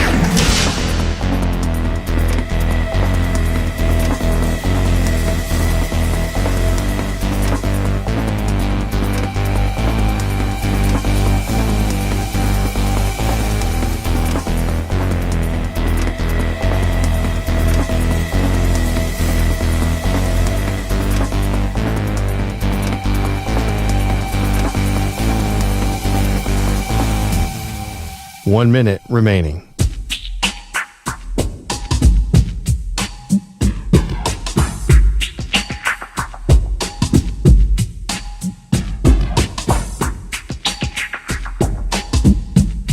"45 seconds remaining.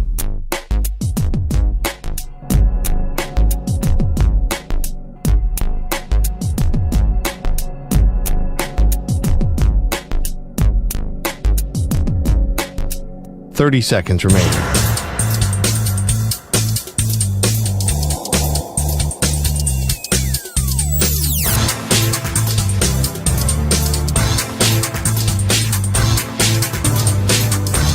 "15 seconds.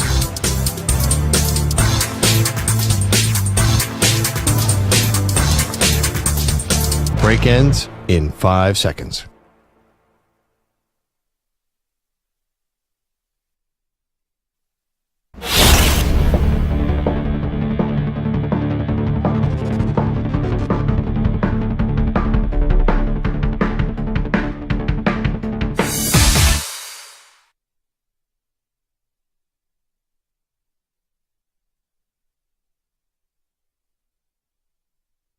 Alrighty, rocking and rolling. It is the Zach Gelb Show on the Infinity Sports Network. Let's talk a little bit about football and tailgating, and we'll do so right now with the former NFL player, longtime NFL analyst, and Merril Hoge, who's kind enough to join us. Merril, appreciate the time as always. How you been, my man?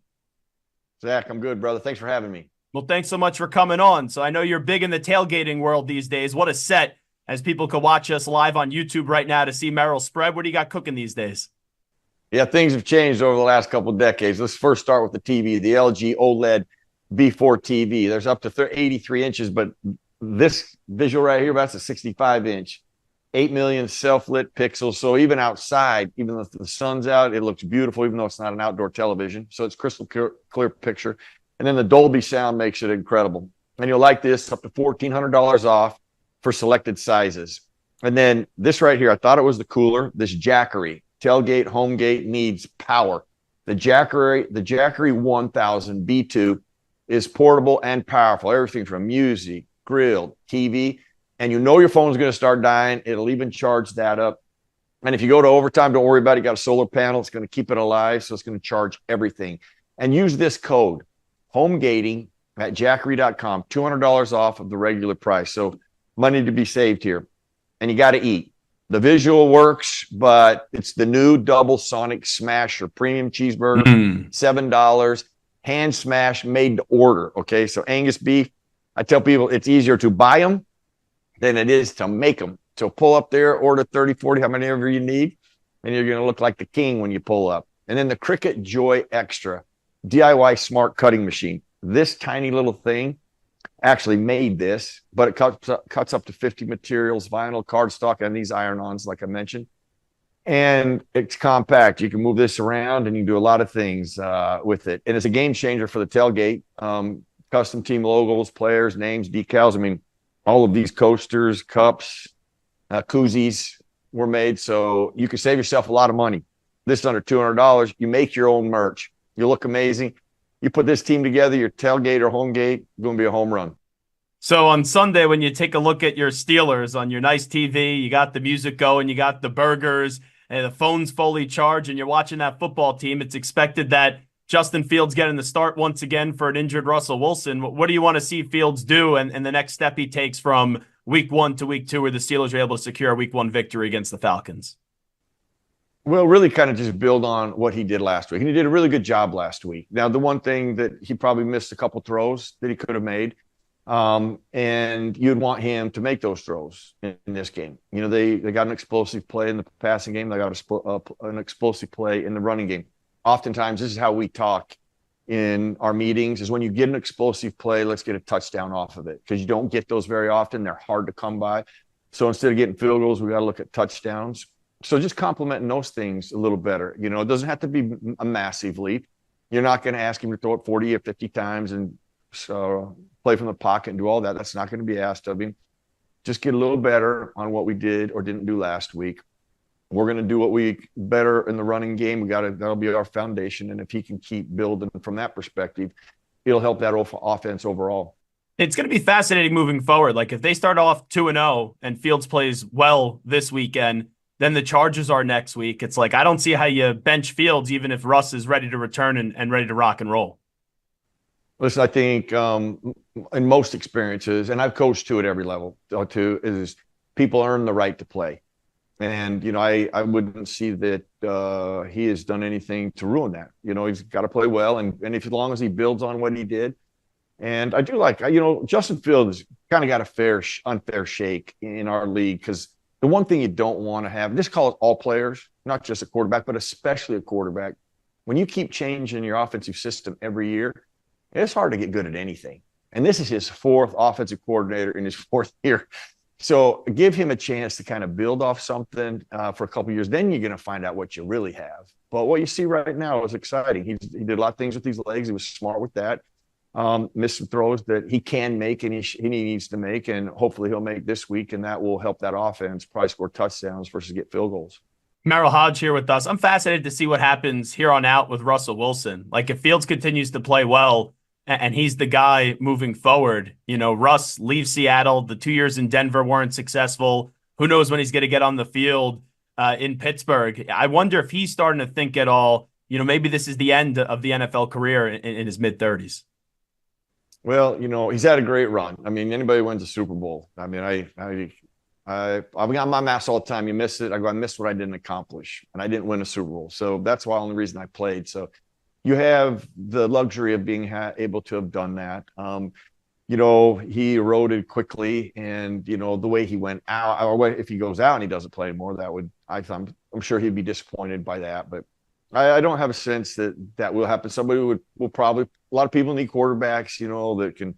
Man, one thing he has is a lot of experience. He's a great compliment, though. He's not going to be, an elite player like a Ben Roethlisberger or a Tom Brady or a Peyton Manning, but he can do stuff to help you rebuild if you're looking for that. So I still think there'll be work for him, even if it isn't in Pittsburgh. Merril Hoge here with us. Are you concerned about the Jets, or is it, hey, they just went up against the 49ers in week 1, and we know that's just one of the best teams in the NFL? Well, I'm more concerned. Listen, the defense that was supposed to be and was pretty good last year did not look like the defense that they even were last year. Here's one of the most critical components if you're going to win consistently. This is true across the board, and this has been going on for decades since the league was created. You have to control the tempo. That means if you can run the football, you control that defense, and you actually help your own defense because I control the tempo of the game. So if you have a defense that can't stop the run, man, you're always playing catch up. You never can control the tempo. And that's why people want to stop it and start it. If you can do those things, you do that, and then you control the turnover battle, that gives you a great chance to win consistently. When you can't do that, it's hard to win in this league. And so they're going to have to button that up for that team to get to where, Aaron Rodgers ain't going to offset all that. That's too much. Merril Hoge here with us. Anytime we get close to the NFL draft, there's always these legendary evaluations that repop up on social media that you've been on the right side of. When I look at all the first-round quarterbacks from this past draft, Caleb Williams, Jaden Daniels, Drake May, Michael Penix Jr., Bo Nix, I know McCarthy's out for the year. But long-term, out of those 6 guys that went in the first 12 picks, who do you think is the best out of that group? Well, I've said it, since they came out. Jaden Daniels really has the two things that you need. And Bo Nix has this too. Penix had it. You got to process and be accurate. Then and they woven as one. They work as one. If you don't have these two and they're working together, it's a hard challenge to play in our league because you got to play from the pocket. You got to win from the pocket. You got to be good from the pocket. And he's done that. And he did it at LSU. And I watched him at Arizona State. So I watched him evolve and grow. And he has some dynamicness with his legs that can get you out of trouble. He does a good job of managing his body and getting down.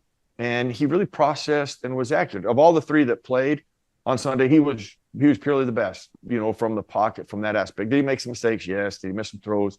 Yes. But overall, he didn't look overwhelmed. And his pocket presence, his feel, his accuracy, and his processing was really pretty good. Even though he missed some throws, he threw it to the right person, and he didn't make a lot of mistakes from that. He got away with one mistake, but from a rookie perspective, he played the best out of all 3 of them. What do you think Caleb Williams will be as a pro quarterback? Well, that's just going to be it's an arduous journey because the two things I just talked about, he's never been good in the pocket. He doesn't know how to play in the pocket. He fights the pocket. He sees the pressure versus feels the pressure. And at our level, you have to feel it. It has to have a presence where you just slide and you move and then you throw, and he drops his head. He looks for pressure. He doesn't process things very well. He gets stuck on people. If you keep getting in that environment, you keep getting beat up and they don't win, it can go south quickly. That's why I say that a guy like that should have sat for a year. I mean, that's exactly what he needed. Even his accuracy started to erode, and I liked his accuracy coming out of college. But all these other things I just mentioned, he didn't do well in college. He's played like that forever, So to have to learn that at the highest level with the smartest and best athletes, it's just a lot. It's a big ask. It's a big ask. It doesn't mean it can't get done. It's just the odds are against it. So your expectation, if you have like a bad quarterback, an average quarterback, a good quarterback, and then a franchise quarterback, where would you put him in those four categories? Well, right now he's a below average quarterback. I mean, in our league, he's just a below average quarterback. He doesn't function well in the pocket. He doesn't process things well. That's damaging. He doesn't even have pocket presence. That's really a big concern. And he's not going to outrun anybody. He's not going to. And his size, he's 6'1". He's not like a 6'3" guy. That's some of in Carolina's problems. You got a guy who's 5'9". That's that does matter. If you can't do all those other things at a high level, and he's a long ways from a high level. Let's say 10's a high level. In all the areas I just talked about, he's around a 3. So there's a massive growth that has to take place for him to offset being 6'1". Last thing I'll ask you, Merril Hoge. We got a game tonight. You have the Buffalo Bills going to Miami to go up against the Miami Dolphins. Josh Allen, Tua Tagovailoa. Who do you like in the contest tonight on Thursday night to kick off week 2? I like Buffalo. Buffalo, I think they've improved both sides. I think Josh Allen.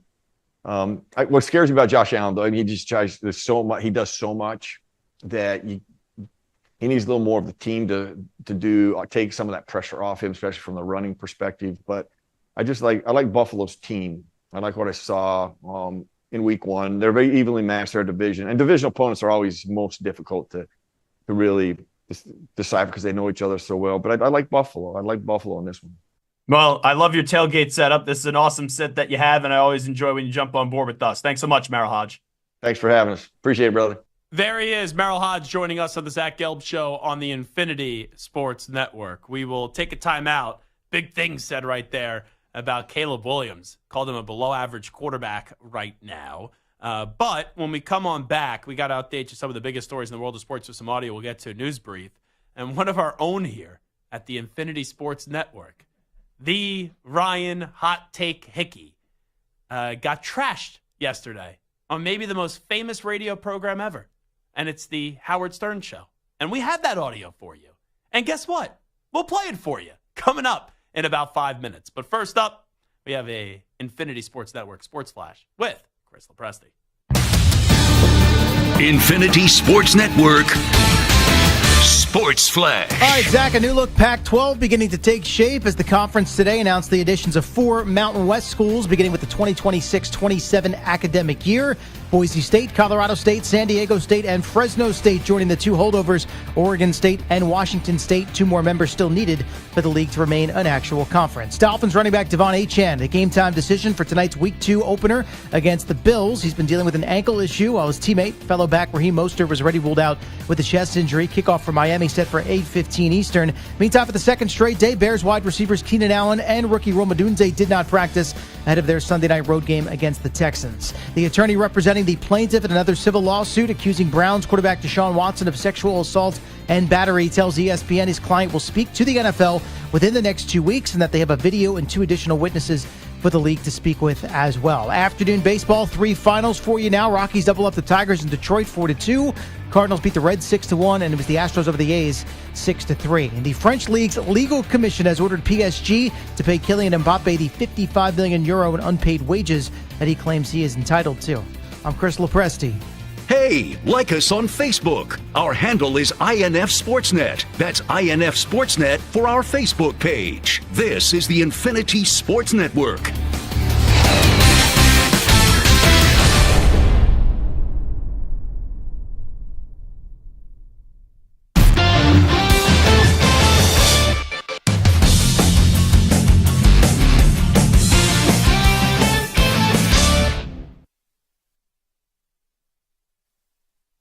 You're in a 5-minute break.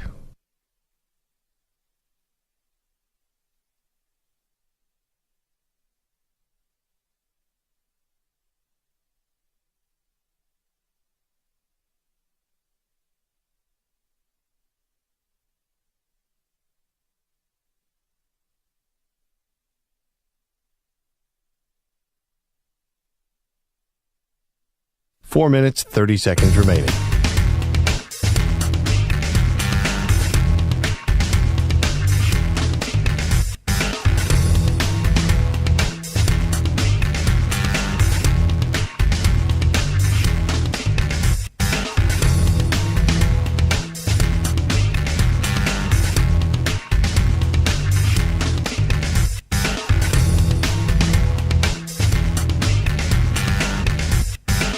Four minutes remaining.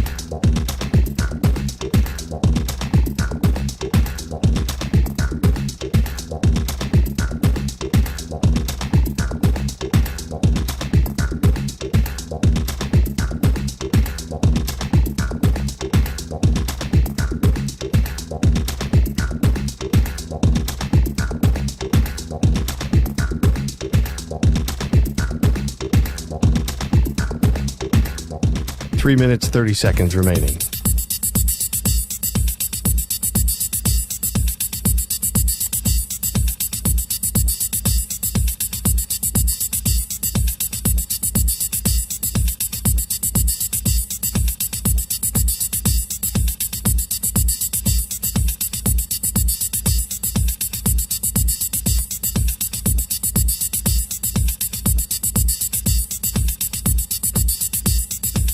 Three minutes remaining.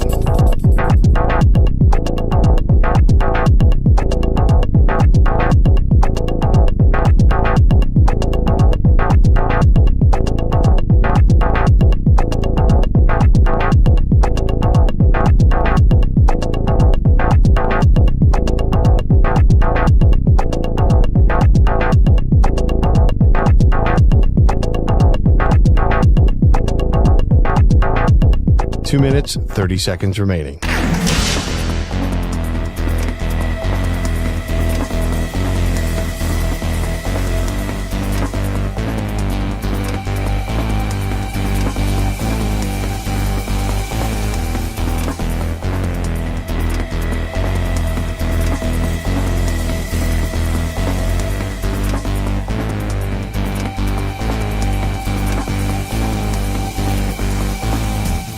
Two minutes remaining.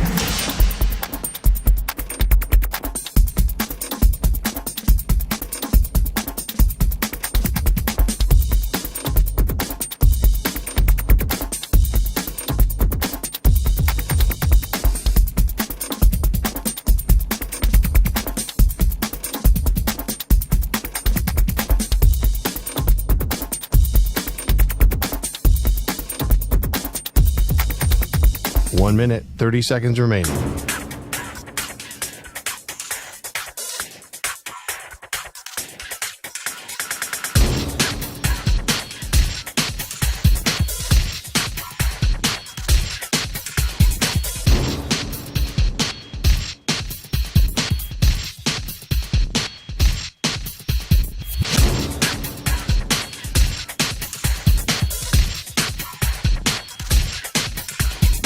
One minute remaining.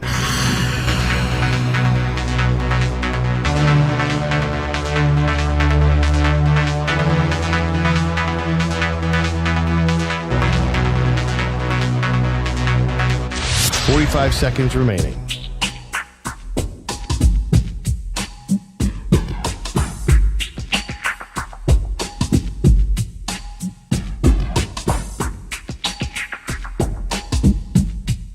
.30 seconds remaining.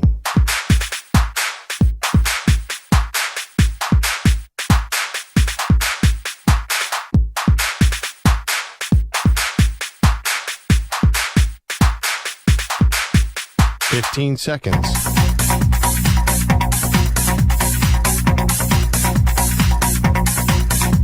Break ends in 5 seconds.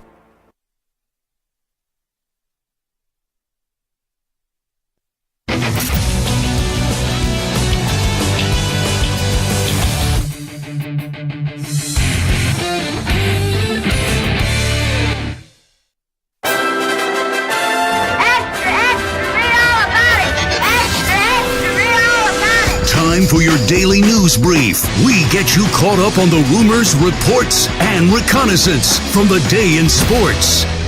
This portion of the show is brought to you by Ethos Life, the easy way to get life insurance in 10 minutes, up to $2 million in coverage with no medical exam and just a few health questions. Get your free quote at checkethos.com. Not available in all states. Okay, let's start it off with the Green Bay Packers. They'll be going up against the Indianapolis Colts this weekend at legendary Lambeau Field. And we don't know if Jordan Love is actually going to be playing.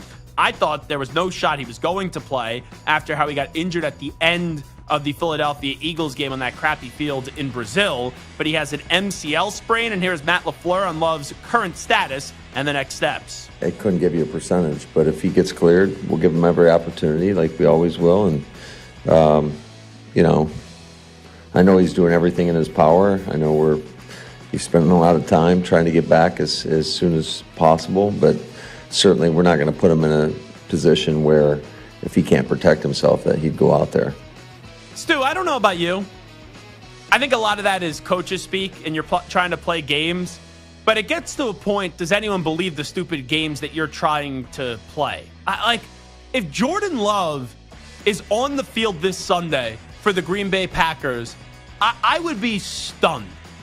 My jaw would be on the floor because there's no way when you just paid him all that money and he has an MCL sprain that this dude, the following week when the game was on Friday, so a full week goes by and then a few days later, 2 days later, that he's going to be playing up against the Indianapolis Colts.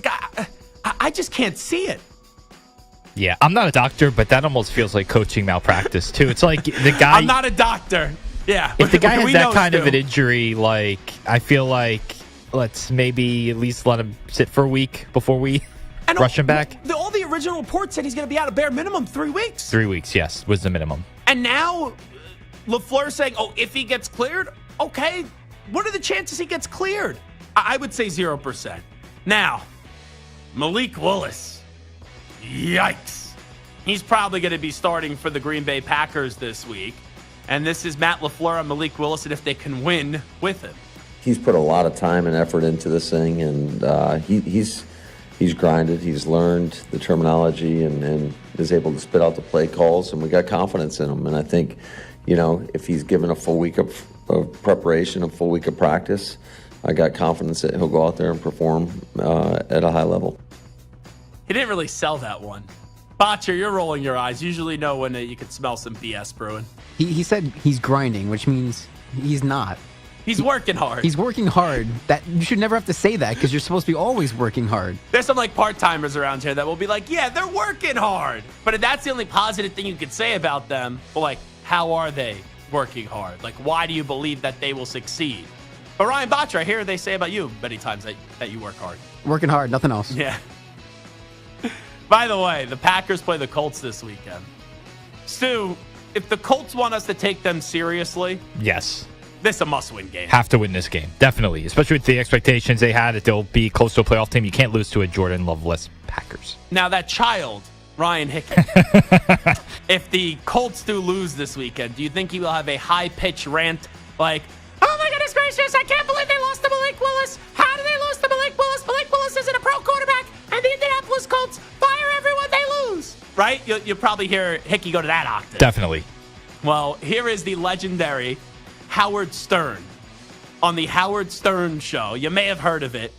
So WCBS 880 is no more in the news format. They now air ESPN New York, and Odyssey owns WCBS 880, which is now has different call letters. I don't even know what the call letters are.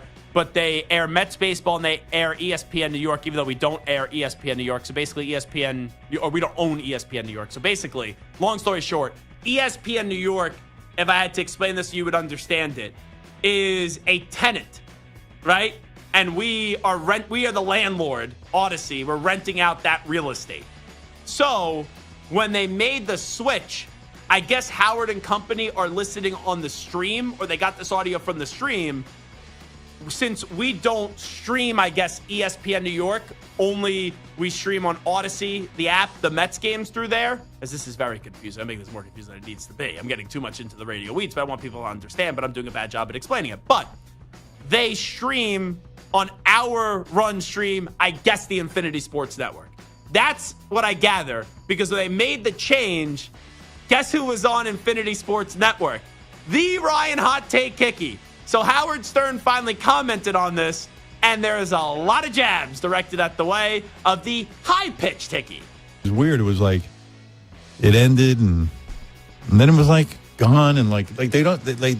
It's just like the guy came in mid-sentence. When I was 14, my dad drove me to the radio station in New York City during morning rush hour traffic. I'm Wayne Cabot, and for the final time, this is WCBS. Wow. New York. Wow. Wait, listen. Every single, time we have a show. Now it's the news station. Of this show, commercial-free, will be available wherever you do get your podcasts. We talked about why the Steelers at quarterback, no matter who they start, are screwed. There you go. And speaking of, the new format, there's a guy who doesn't even sound like he should be on radio. Yeah. Wait a second. I'm a professional announcer. You're letting this guy on who doesn't see? Sounds like a little kid. Hot Take Hickey. A little kid. Little kid. Oh, man. I once pointed out to Hickey, because I don't know how you don't know this, but I said, when you screen phone calls, and when you get the guests on the air, I go, do you realize how high your voice goes? And he goes, what are you talking about? And I'm like, that's exactly what I'm talking about. So Boomer Esiason once joined us. And on the next day on his morning radio show, Boomer and Gio, he was like, who is Zach's 4-year-old producer? So they were talking about Hot Take Hickey. And now Howard and Robin are saying Hickey sounds like a 7-year-old. Has Hickey gone through puberty yet? Hot Lips Hickey. What was that? Hot Lips Hickey. Hot Lips Hickey? Someone called in one night when I was producing and called him Hot Lips Hickey. Wow. I feel responsible for this. I do. Because I call him Hot Take Hickey, and then some drunk on a weekend overnight is calling him Hot Lips Hickey. Hot Lips Hickey. That's amazing. I think that's a win for Hickey, though. Now, it would have been nice if they mentioned him by name, but you have Howard and Robin and that legendary show talking about Hickey. I don't care if they're making fun. There's no such thing as bad publicity for the Hot Take Hickey, when his brand is kind of built off bad publicity because we make fun of him for all the wrong predictions. Hot Take Hickey. Stu, your thoughts? You knowing Hickey for a long time. I think it's a good thing for him. Like you said, it would have been nice if his name was mentioned, but just the fact that he's being mentioned by that show, that's pretty incredible. All right, so I know Delta 9 Brian is in the YouTube chat, and he is a huge Carolina Panthers fan. And you could start counting down the days to the NFL draft because your season's already over. We knew that after week 1. But, my oh my, I wanted to give Dave Canales a shot, but Dave Canales is already sucking up to the big boss in David Tepper. This is Dave Canales, and if he's spoken to David Tepper after the loss, the blowout loss to the New Orleans Saints. I talked to him, and of course, these are people that I want to make proud of what we're doing here and what we're building. So it means a lot to me to make sure that I connect with him, to connect with Nicole, to be able to talk about just the state of our organization, the state of the just kind of following up on games. I look forward to that process, so we had some good times to connect after the games. Those are private conversations, that I'll keep to myself. But, a lot of support. Happy birthday, by the way, David. Hope you're having a great time with the family. Suck up! What a suck up! What a kiss ass! Oh, my. Shut up, Dave. Like, have a backbone. The biggest problem with David Tepper is he keeps on putting his hands in the cookie jar of everybody that he hires. And after one game, one lousy game. Oh, yeah, I talked to Dave. Oh, yeah, I talked to Dave and I want to connect with him and his wife. Oh, Mr. Tepper, by the way, happy birthday. You know, let's sing the song to you. Happy birthday to you. Happy birthday to you. Happy birthday to Mr. Tepper. Please don't fire me. Like, come on. Shut up. I didn't think that was going to annoy me that much. Seriously, I had nothing planned there. What a kiss ass. What a kiss ass. Panthers are doomed. Dave Canales is doomed. David Tepper's doomed. If this was Big Justice and AJ, if it's a boomer or a doom, the Carolina Panthers are a doom. Oh, my God. It doesn't matter who the Panthers hire. It doesn't. Doesn't matter what GM, doesn't matter what coach, doesn't matter what QB they draft. As long as this clown, David Tepper, is running the team, you will get me singing in a terrible tone voice a happy birthday, and also the Carolina Panthers will suck. Oh, happy birthday, Mr. Tepper. Oh, happy birthday. Oh, I'm Dave Canales. Happy birthday, Mr. Tepper. Please, pat me on the head. Please acknowledge me. Don't fire me. I got to kiss your ass. I got to kiss your butt, Mr. Tepper. Oh, my goodness gracious. Trash. Seriously. Trash. I'm not even doing the rest of the news brief. One, we're running out of time, and two, I'm just done with it. I don't even want to read any more cuts because I fear that there's going to be a cut worse than that one that we just heard from Dave Canales. Oh, my God. Good line by Delta 9 Brian. Is that Dave Canales or Hickey talking?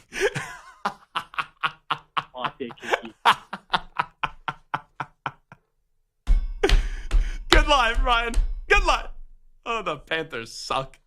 They are a mess. It is Zach Gelb Show on the Infinity Sports Network. We had a PR firm reach out to us. Hey, you know, we're working with the Panthers. We'd love to get you some guests. All right, do something on the football field that warrants us talking about you in a positive way. Then we'll interview someone. Because I don't want to do that to a PR person where it's like, okay, we're going to put on a Panthers guest. They're trying to give up good publicity. It's like, what are we going to talk about? And I'm an idiot. I'm a moron. I'm a dope. I actually thought the Panthers were going to beat the Saints in week 1. Wrong. But happy birthday, Mr. Tepper. Happy birthday.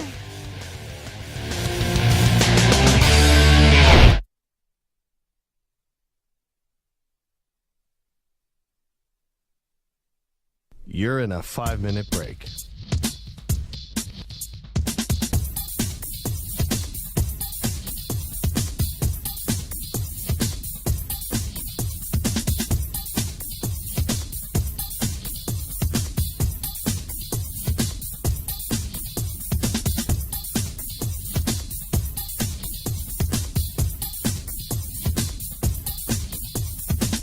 Four minutes, 30 seconds remaining.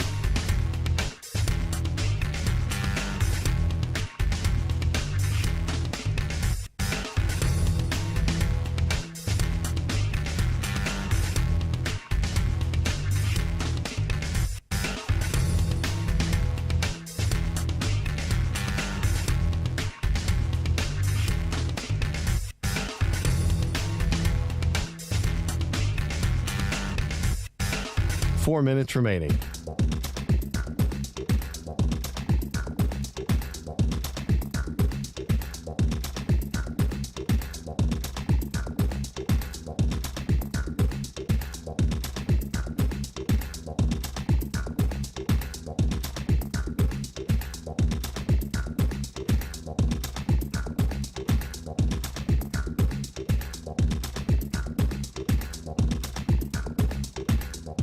Three minutes, 30 seconds remaining.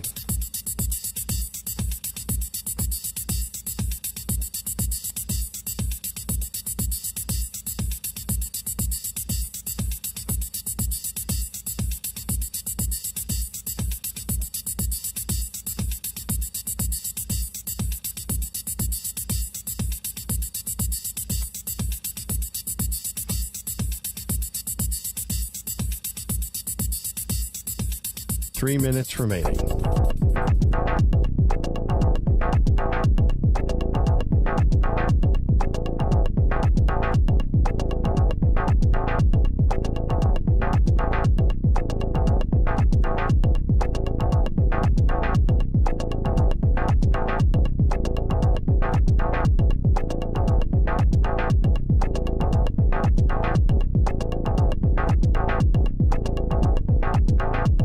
Two minutes, 30 seconds remaining.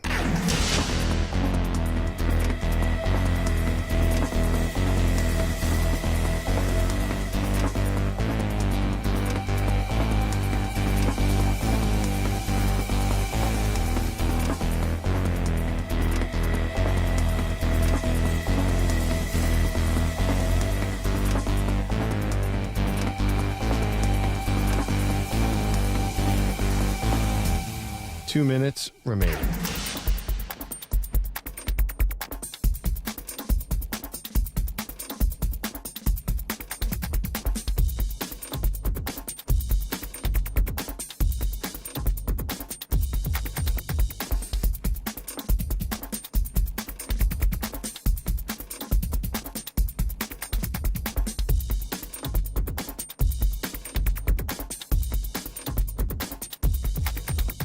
One minute, 30 seconds remaining.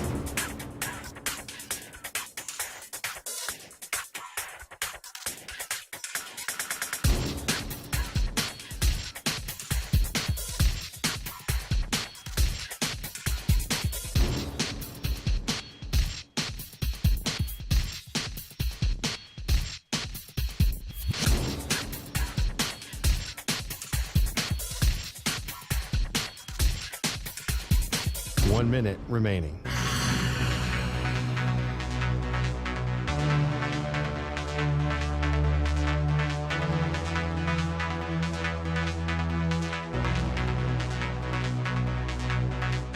Forty-five seconds remaining.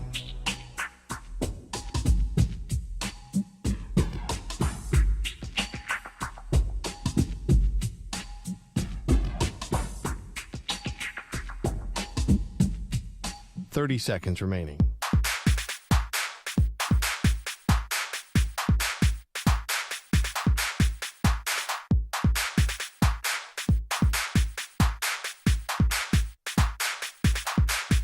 Fifteen seconds.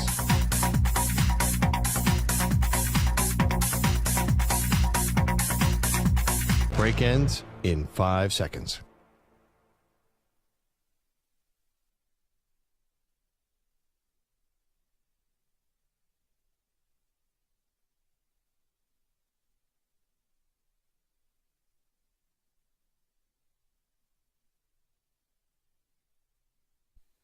To infinity and beyond. He's live. He's nationwide. This is the Zach Gelb Show.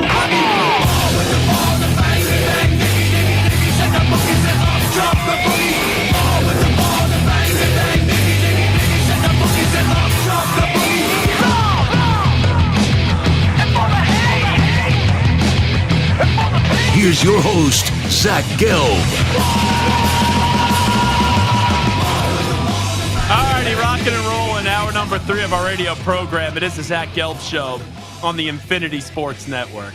Stu, I'm going to go a little impromptu here. We'll get to the Bills and the Dolphins game coming up in just a bit. That game comes your way tonight. I just realized I need to restore my subscription for Amazon Prime Video as I cancel it after the football season. And I need to bring that back tonight because even though I have Sunday NFL ticket, that's for Sundays only, and you pay a ridiculous amount of money for that. Since the NFL, they love money, and they're a bunch of greedy pigs, I now have to go buy Amazon Prime Video tonight and restore that subscription for a few months. But, anywho, I'm still irate. I can't let this one go. Play me the audio one more time. I know I lost my mind. I think I blacked out on the radio. But play this stupid Dave Canales audio where he's sucking up to David Tepper, and after one loss where they got embarrassed, absolutely embarrassed, he's already talking about how much he loves meeting with David Tepper. But this is Dave Canales, and I lost my mind a few moments ago about it, but let me hear it one more time. Hold on. Before you play it, Ryan, I just need to breathe in and breathe out. I just need to calm down because I do not want to freak out. I do not want to freak out again. I want to have a calm, normal conversation. I think I've already erupted like a volcano already, so I don't think any more lava is going to be coming out of my mouth, and we can have a civil conversation about this. But here is Dave Canales puckering up for everyone to hear. You know, Shannon Sharp, we heard everything about him yesterday. You know, he didn't intentionally try to broadcast that, or I don't think so. Some people think he did. This is Dave Canales basically trying to intentionally smoochy with the owner of the Carolina Panthers and David Tepper for all of us to hear. Listen up. I talked to him, and of course, these are people that I want to make proud of what we're doing here and what we're building. So it means a lot to me to make sure that I connect with him, to connect with Nicole, to be able to talk about just the state of our organization, the state of the just kind of like following up on games. You know, I look forward to that process, you know, so we had some good times to connect after the games. Those are private conversations, you know, that I'll keep to myself. But, you know, a lot of support. Happy birthday, by the way, David. Hope you're having a great time with the family. Stop.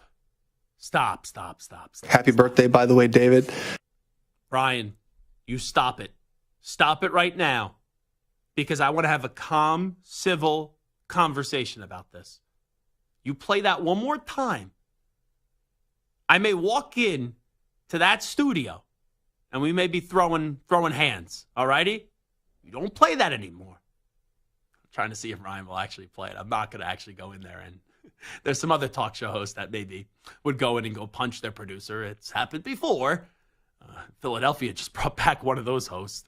And Mike Missinelli, but that was years ago. But anyhow, here's my question. The Panthers are the worst run organization in the NFL right now. Stu, you're a Raiders fan. You would rather be the Raiders than the Panthers, correct? I would rather be the Raiders than, yes. The Panthers are probably the It's almost only tough for you to say. team. I think the Panthers might be the only team that I think are in a worse position. Ryan Botcher, without a doubt, the Panthers are the worst run organization in the NFL right now. Correct? 100%. Okay. Who's two? Raiders. Really? Okay. I think so. Let's go through this. AFC East. It's not the Dolphins. It's not the Patriots, even though things have gotten bad, but you've won 6 Super Bowls. It's not the Buffalo Bills, the Jets. Are the Jets in that conversation? I know it's all great right now, Aaron Rodgers, but the Jets are usually a joke. Nah, I don't think it's the Jets. So it's no one in the AFC East. AFC North. Steelers, no. Ravens, no. Bengals, no. I know the Browns just made the playoffs last year. But with this Deshaun Watson situation, how dysfunctional it is, and how before they made the playoffs 2 times, right, in recent memory, that team was just turning out new coaches and quarterbacks like every half season. They would have a new quarterback and a coach half season, and then at the end of the season, it would be a new quarterback and a coach as well. Is Cleveland in the mix, or because since they just recently made the playoffs, we kind of throw that out the window? I think that's thrown a little out the window. I mean, they're definitely in the top half, but I think they're nowhere near the worst of the worst. The Texans were in that camp.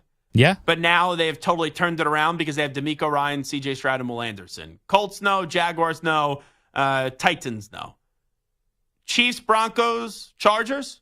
Any of them in that running?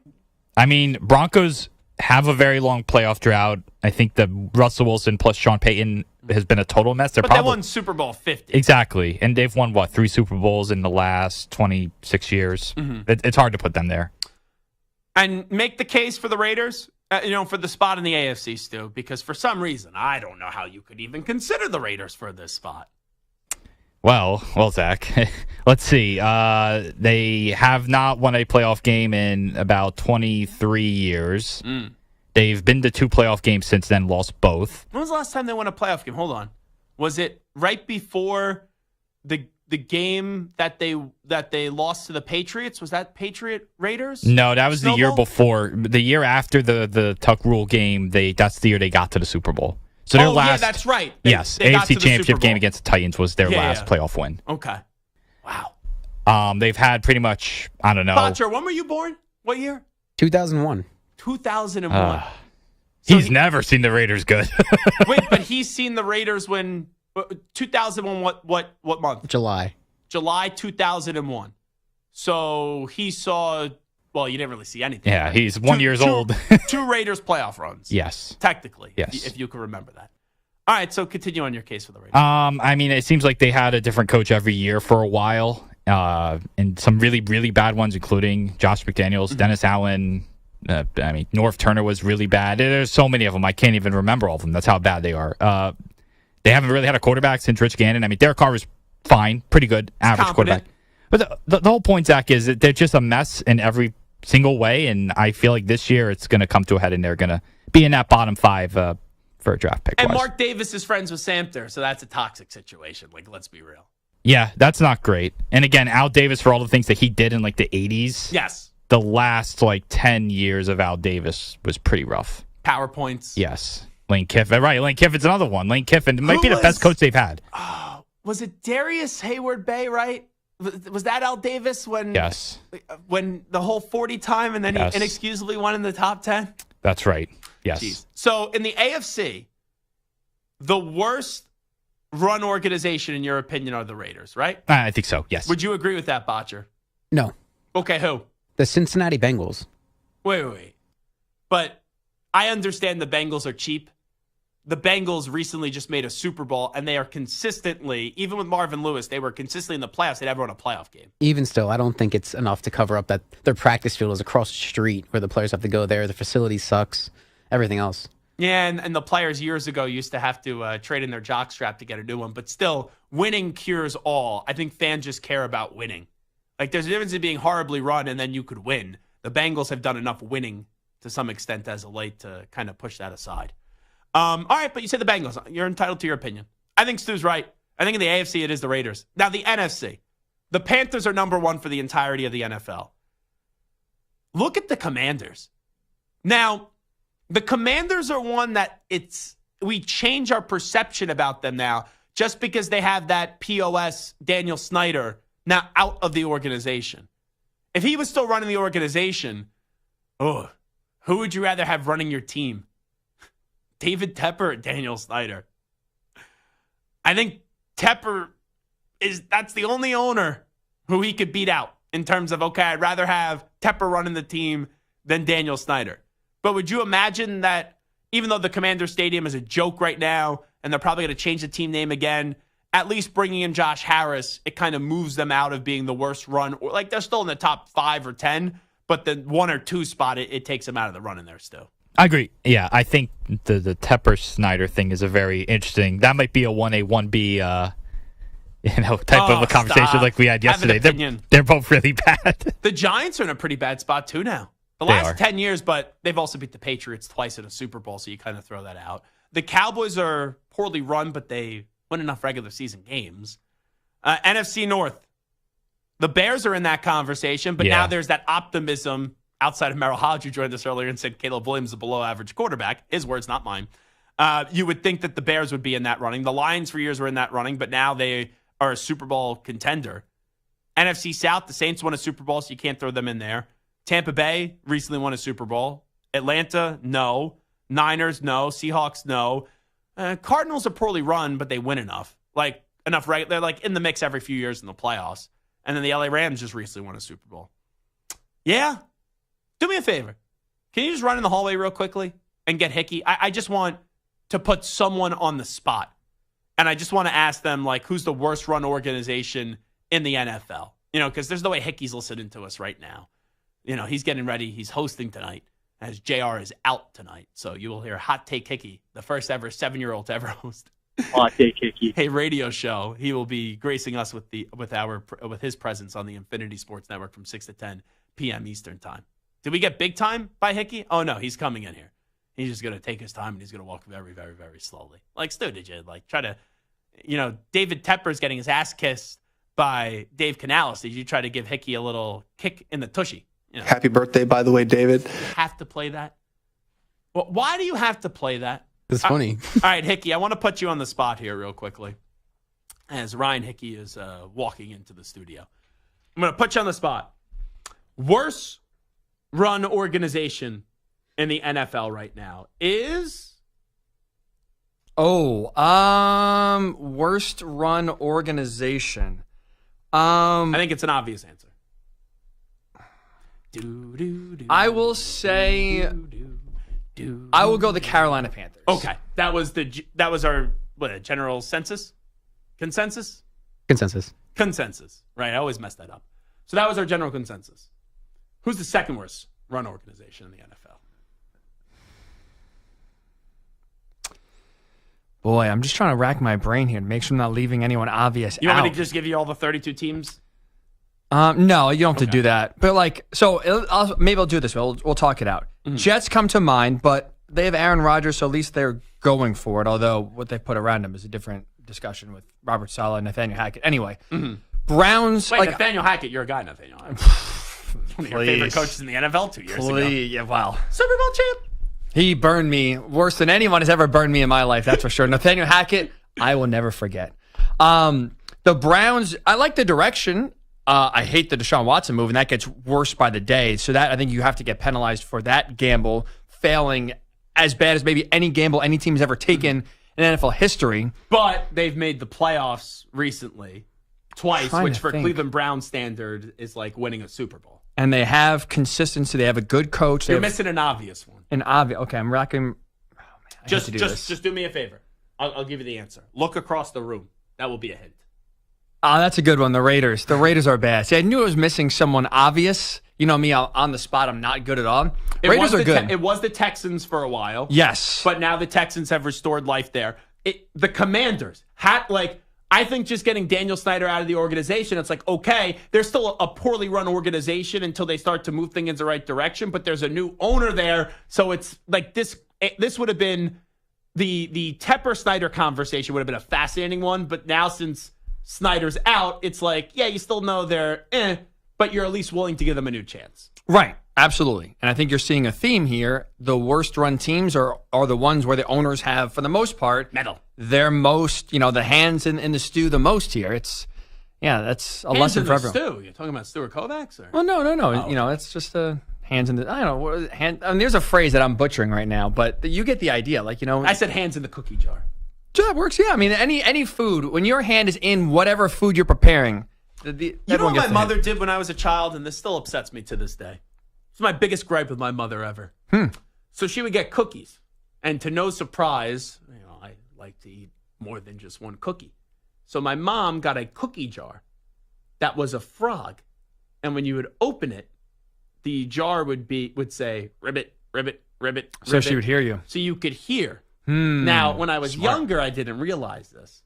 But when I got a little bit older, there was a button when you slowly picked up the cookie jar that elicits the ribbit sound. So if you pressed it quick enough, there would be no ribbit. Interesting. Okay. Mm-hmm. And then once she started to realize the cookie jar wasn't working anymore, she would hide the cookies in the piano bench in our house. That's a good place. Yeah. I never would suspect a piano bench to have the cookies. The cookies. Wow. Right? So would you say 1, Panthers, worst run organization in the NFL, 2, is it the Raiders? Yes. Yes, Okay. I would. Now, do me a favor, because I can't get over this audio. This is, play it again, Botcher. This is Dave Canales at the podium the other day talking about the loss to the Saints and how much he's been talking to David Tepper after this game that he just got blown out by the New Orleans Saints. I talked to him, and of course, these are people that I want to make proud of what we're doing here and what we're building. So it means a lot to me to make sure that I connect with him, to connect with Nicole, to be able to talk about just the state of our organization, the state of the just kind of like following up on games. I look forward to that process, so we had some good times to connect after the games. Those are private conversations, that I'll keep to myself. But, a lot of support. Happy birthday, by the way, David. Hope you're having a great time with the family. You thought Shannon Sharp and his lady were getting it on. Man, Dave Canales is getting on with David Tepper there. Happy birthday, whatever. Fine. You got to suck up to your bosses. No, you don't. I have a bigger problem with him having to meet with David Tepper and his wife to discuss what the game plan was and what happened. Imagine you after every single show. No, after your first show. This is after the first show. Right, and because I think he met with Frank Reich, I believe, after every game. At least that's what reports were. So imagine after your first show and every show thereafter, you had to meet with Odyssey's stakeholders. Not radio people, just people invested in the company that maybe don't know what they're talking about, but they're spending money, so they want to hear what's going on. And you have to explain to them, well, this is why I started the show thinking this. And then this is why we brought on this guest. Every single day. And then imagine having them say, well, Zach, you said that the Giants would win and they lost. Why? Having to explain yourself. That to me is ridiculous. That takes away so much time from Dave Canales having a game plan and figure out what the hell's going on. He should not have to report to an owner after every game to explain what went wrong and what went right. That to me is way more problematic than him wishing David Tepper happy birthday. You got to kiss some butt. You got to kiss some butt. Fine. But, I mean, you're in year one, though. Interrogation. Game one. They're not going to fire a coach in back-to-back seasons in year one. They're not going to do that. It's his first game, so why do you have to meet with David Tepper? No, why does David Tepper need answers? So I agree with you on that, and I think you are right. That's more of the problem. It speaks to more of the issue. But the fact that he felt like he had to wish David Tepper happy birthday, too, give me a break. How long have you worked here for? 8 years. Have you ever wished Chris Olivero, David Mayernick, or whatever program director we've had, Chernoff, Spike Eskin, or Ryan Hurley a happy birthday? To be fair, I don't know any of their birthdays. Exactly. So, no. You and Canales kind of sound alike, though. Okay. Well, high-pitched voice. I don't know if that's good or bad. Now, real quickly. People just don't know how to let things marinate. So there's a man by the name of Ben Bozo in the YouTube chat. Ben Bozo? Ben Bozo. Ben Bozo, okay. Mm-hmm. And I like Ben Bozo, I think. Okay. But he's acting like a bozo when he types, man, I thought they were cutting to the Howard Stern audio. So disappointing. If you think I'm going to bring Hickey into the studio and I'm not going to play the Howard Stern audio when playing it behind his back moments ago, you don't know who you're dealing with, quite frankly. You may not like me, you may not like the show, but you know that I'm going to play things for people when they involve people. So at least give me that credit just because we didn't do it right away. So, Mr. Botcher, do me a favor. Let's hear Howard Stern on the legendary Howard Stern show talk about our favorite 7-year-old talk show host. It was weird. It was like it ended and then it was gone and the guy came in mid-sentence. When I was 14, my dad drove me to the radio station in New York City during morning rush hour traffic. I'm Wayne Cabot, and for the final time, this is WCBS. Wow. New York. Wow. Wait, listen.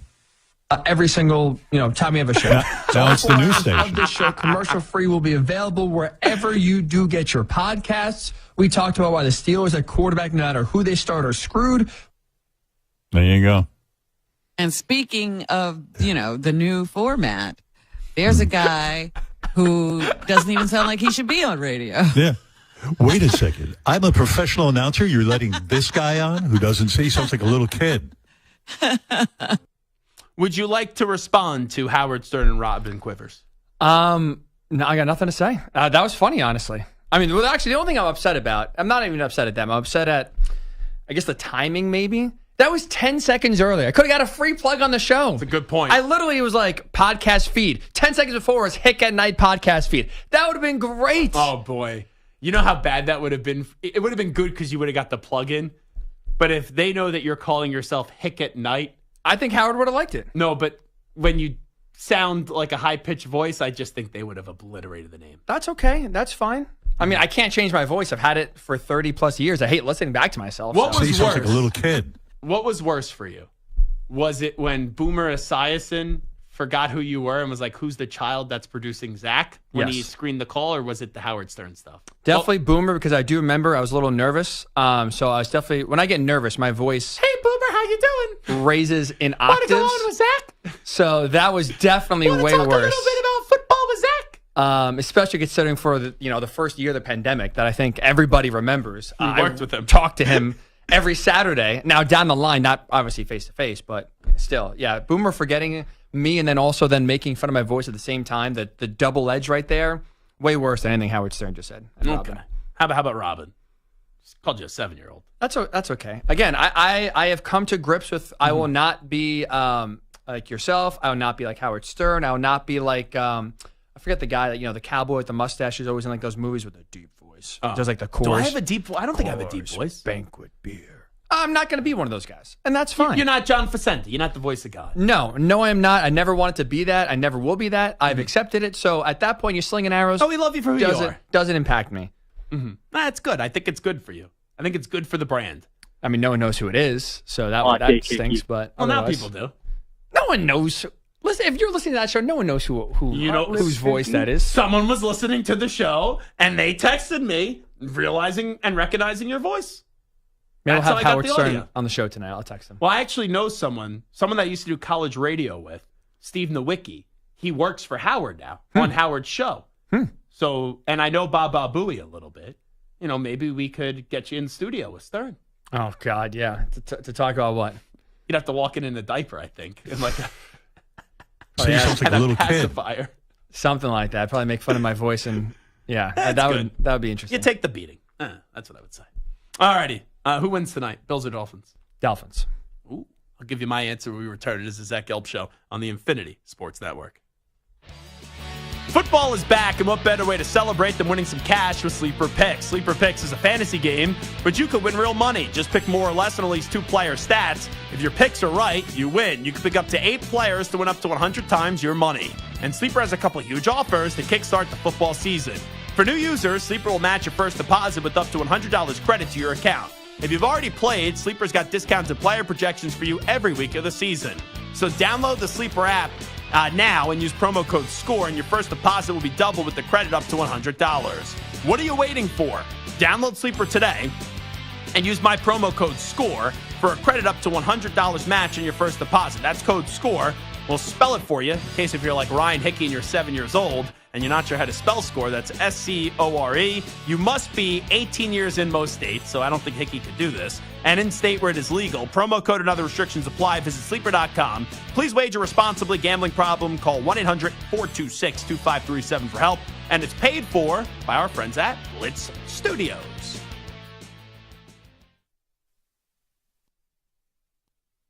You're in a 4-minute break.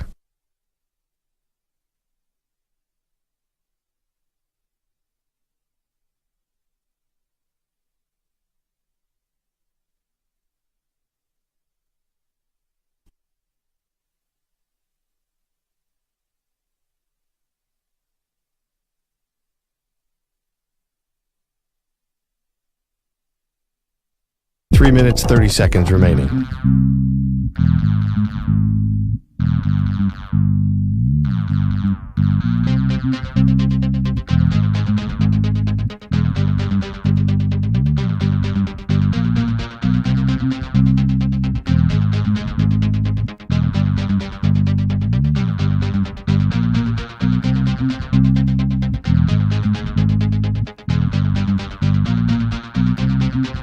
Three minutes remaining.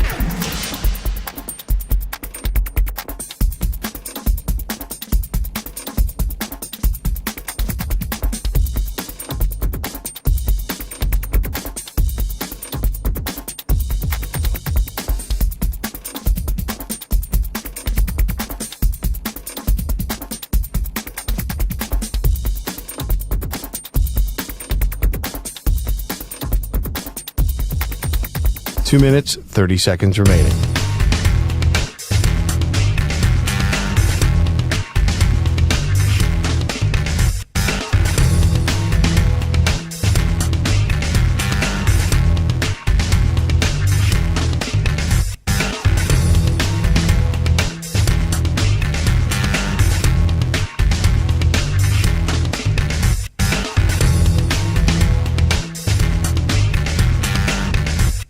Two minutes remaining.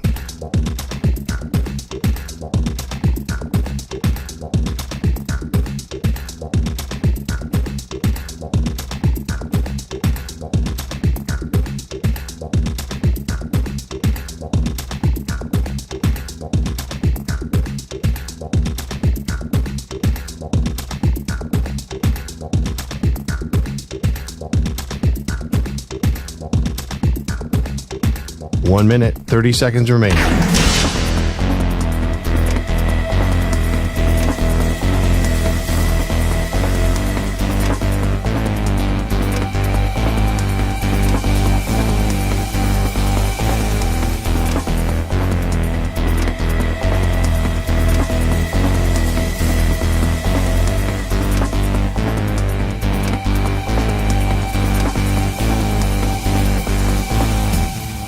One minute remaining.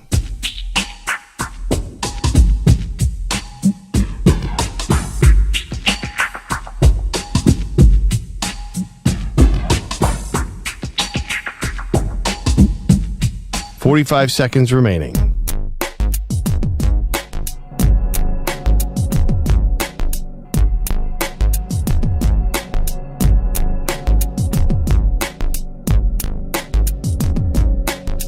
"30 seconds remaining.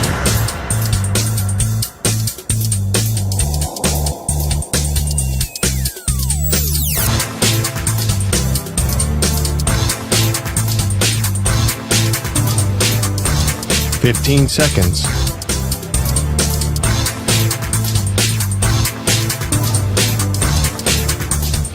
Break ends in 5 seconds.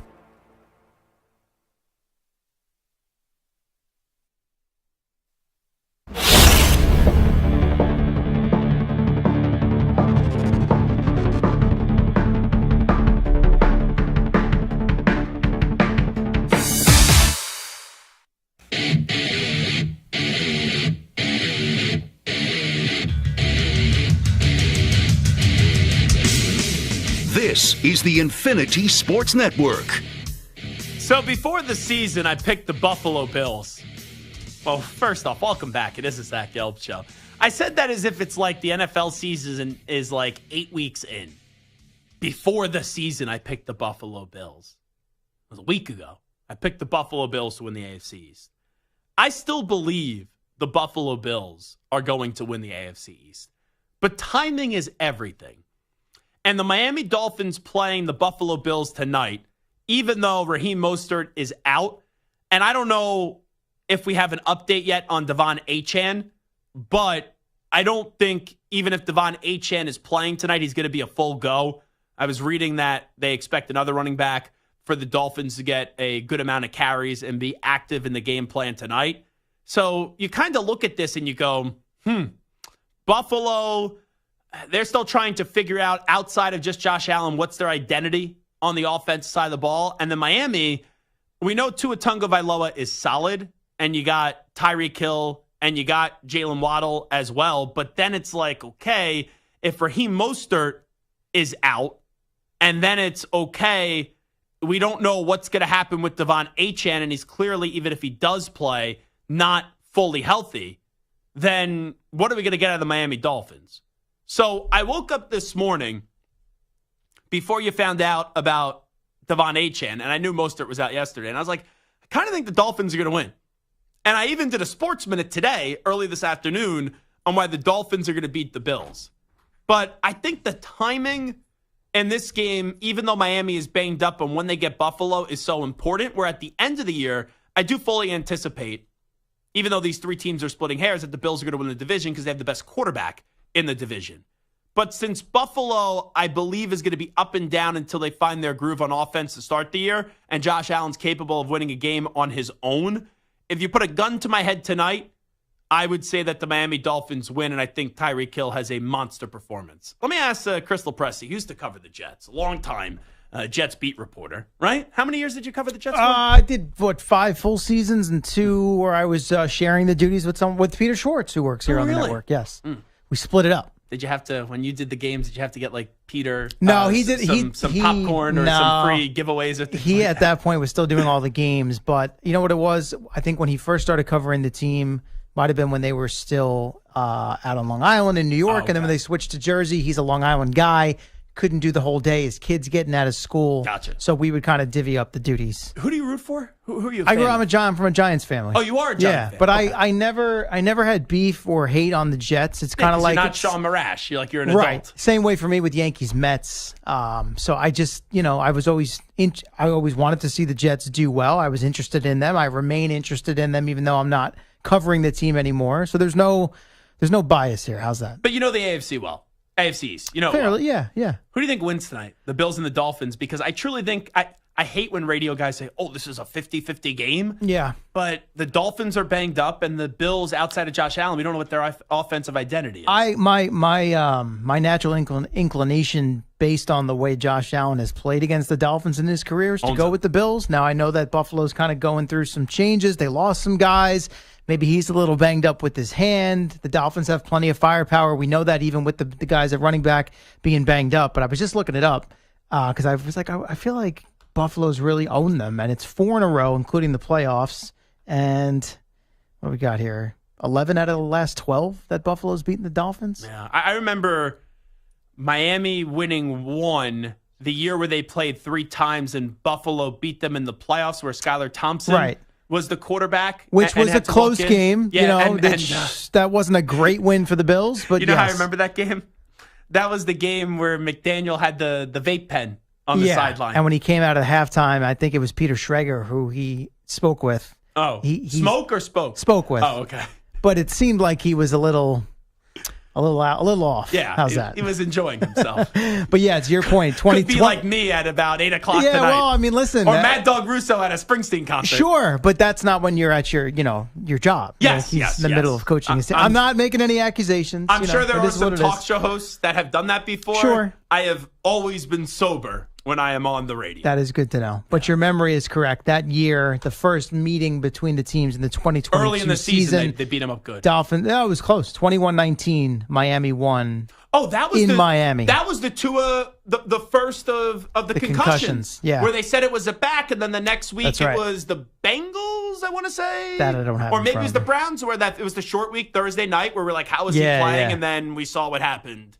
With the hands and everything. Exactly. That's the only game they've won against Buffalo since December of 2018. And as you know, they play twice a year, sometimes 3 if they get into the playoffs. This game's bigger for Miami tonight because for Miami, it's, okay, can they take the next step?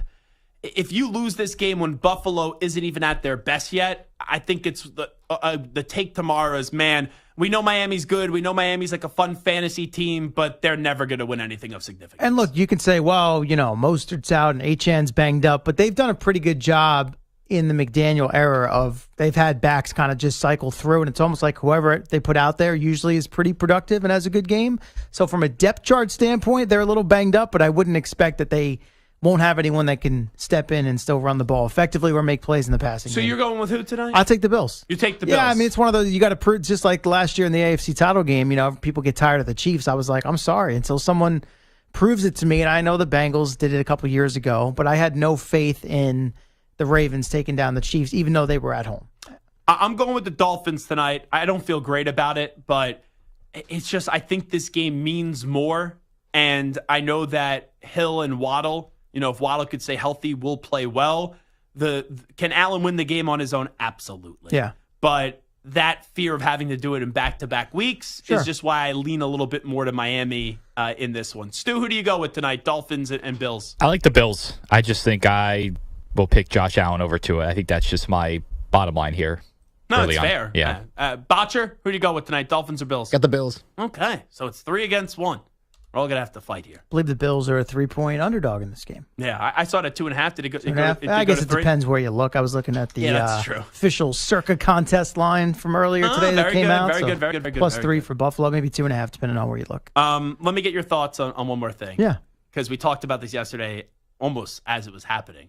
What was your takeaway from the whole Shannon Sharp video? Do you believe that he staged it? When you kind of dive into how much it takes to actually get an Instagram Live going, it is a little suspicious, unless, the gal he was with somehow set that up. I can't account for. Mm-hmm. And I know the initial reaction when he went on and did the Emergency Nightcap podcast with Ocho Cinco was sort of like, I'm not going to say remorseful, but it seems sincere embarrassment. You know what? Then the more they talked about it, though, I feel like then it became more of a playful thing. So let's play you some of that audio real quickly. This was my news brief, my cut sheet for today. I heard Dave Canales suck up to David Tepper, and I lost my mind and threw this. That's why I was going to say, happy birthday, by the way, David. Can you stop playing that? Yeah, I had a little bit of a freak out on the air. I see that. And then I said, this looks like my homework when I was a kid, when it would be in my backpack, and I had to hand like it the into a dog teacher. actually crumpled it up in its mouth, and then you got it back just before it went into his belly. Yes. Yeah. Well, Zach was the dog in this case. Rough. Here is Shannon Sharp on what took place on Instagram Live yesterday, this courtesy of Nightcap. Came in, I threw my phone on the bed, gazed in an activity. I did not know IG Live. I've never been on IG Live. I've never turned IG Live on. So I don't know how it works. And so all of a sudden, my other phone is going off and people are calling me FaceTime that I've never talked to a day in my life on FaceTime. And it didn't, I'm like, why are y'all calling me FaceTime? And after a while, Jamie, and he says, Shannon, you on IG Live. I'm like, doing what? You know, I'm like, what am I on IG Live for? I ain't hit no IG Live button. He says, they can hear. I'm like, so now, Ocho, you know, I say ask for patience. He said they can hear. And now I'm starting to get agitated again because you called me and say I'm on IG Live when I know I didn't click myself on IG Live. And he said they can hear me. I said, hear me doing what? He said, sounds like you were having sex. Man, my heart sank. It dropped. I run my accounts. But Jordan, being the good Samaritan, the good soldier that he is, Jordan, the one that cut it off. Because, hell, I didn't even know it was on. I didn't even know you could do that. Like, if I'm on IG Live on my phone, and let's say you had my password, how do you even stop the feed that's going on my phone if you have my account? If you log in from another device, maybe it boots Shannon off of his from being. I don't know, man. I actually, I believe him that somehow this went live and he didn't know how.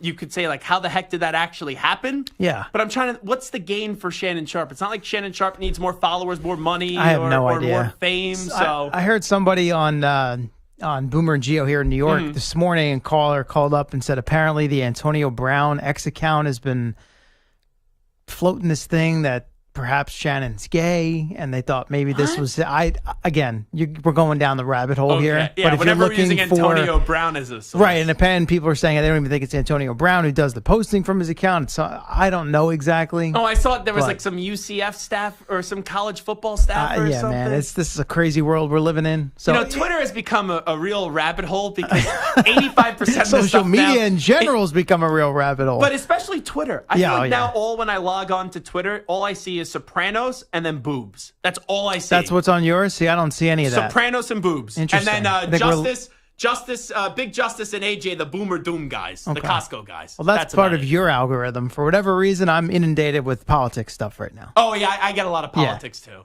I think everybody right now at this stage is getting hammered over the head with that. Yes, no, that is definitely fair. Yeah. So, man, the Shannon Sharp reaction, I think, is comical, where it's like you know what you're doing in your bedroom. Yeah. And then someone's telling you basically like, Shannon, I don't want to say it for you, but like, what? And then he just gets really frustrated. And he says, I threw the phone on the bed, and you're thinking, okay, maybe their actions somehow put them on. But the problem is, if you look at the phone's not, it's like there's no movement happening, right? No.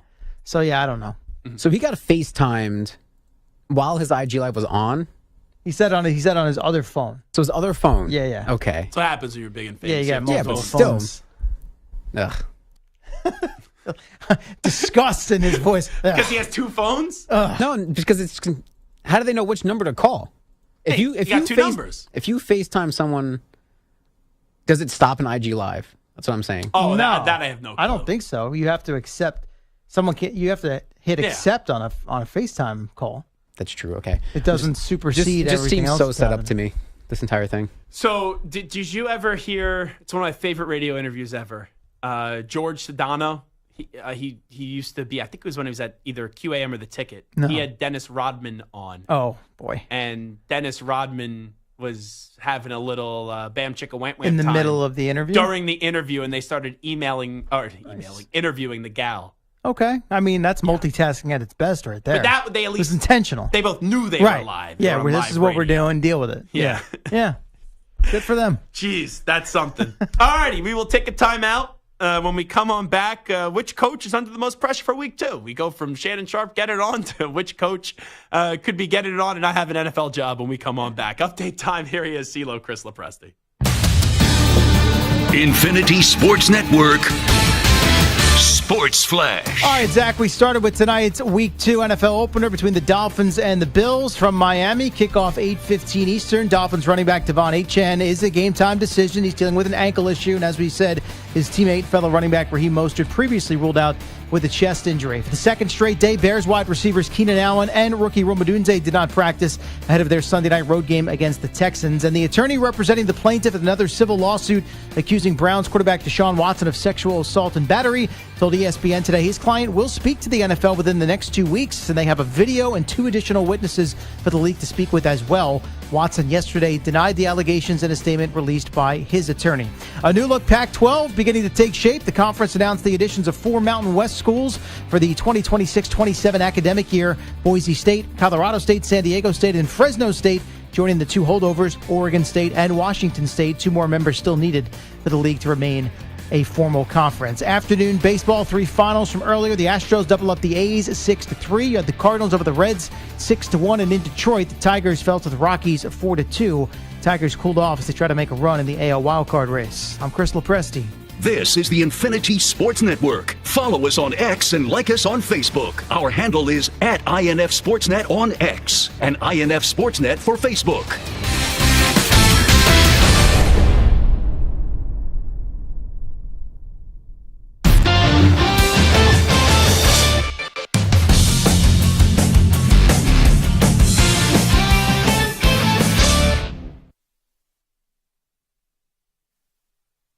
You're in a 5-minute break.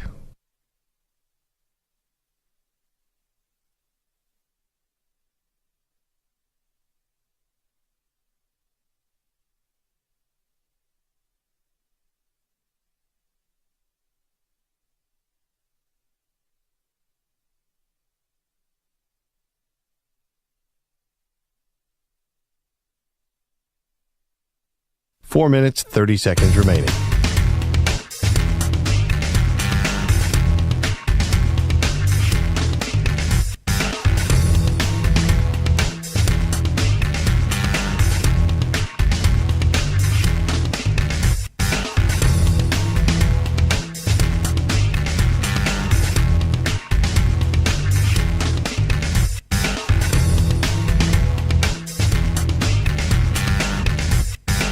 Four minutes remaining.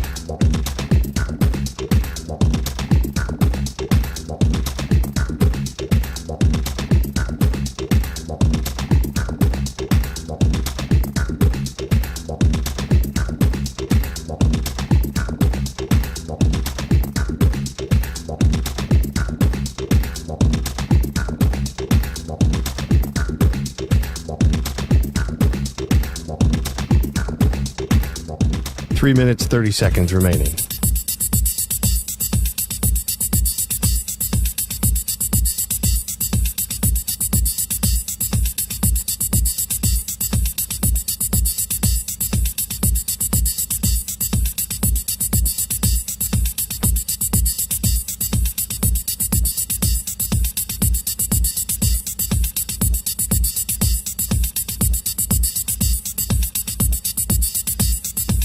Three minutes remaining.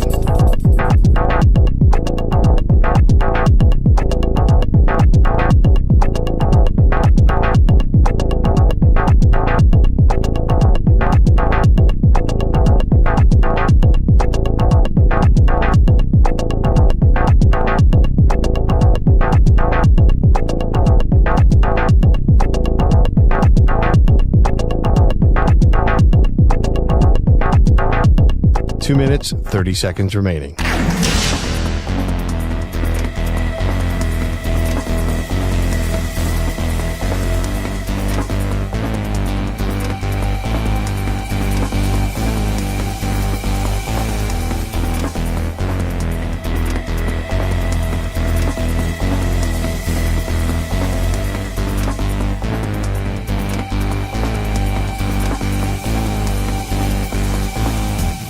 Two minutes remaining.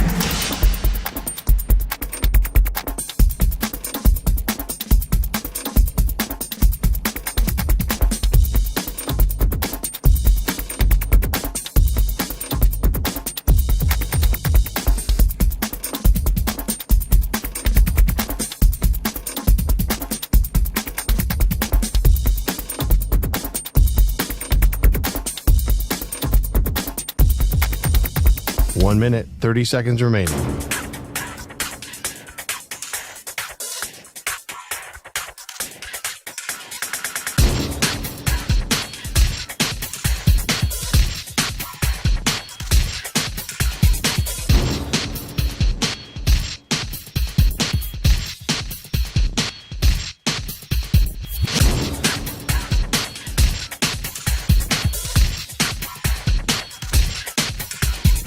One minute remaining.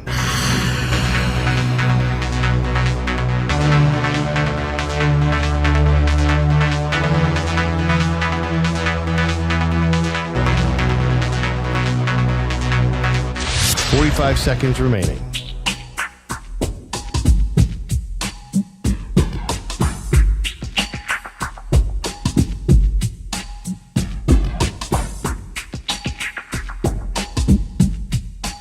Seconds remaining.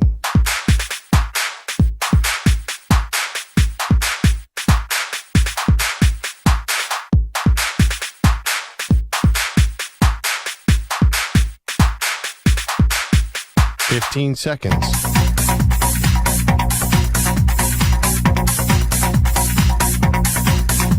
Break ends in 5 seconds.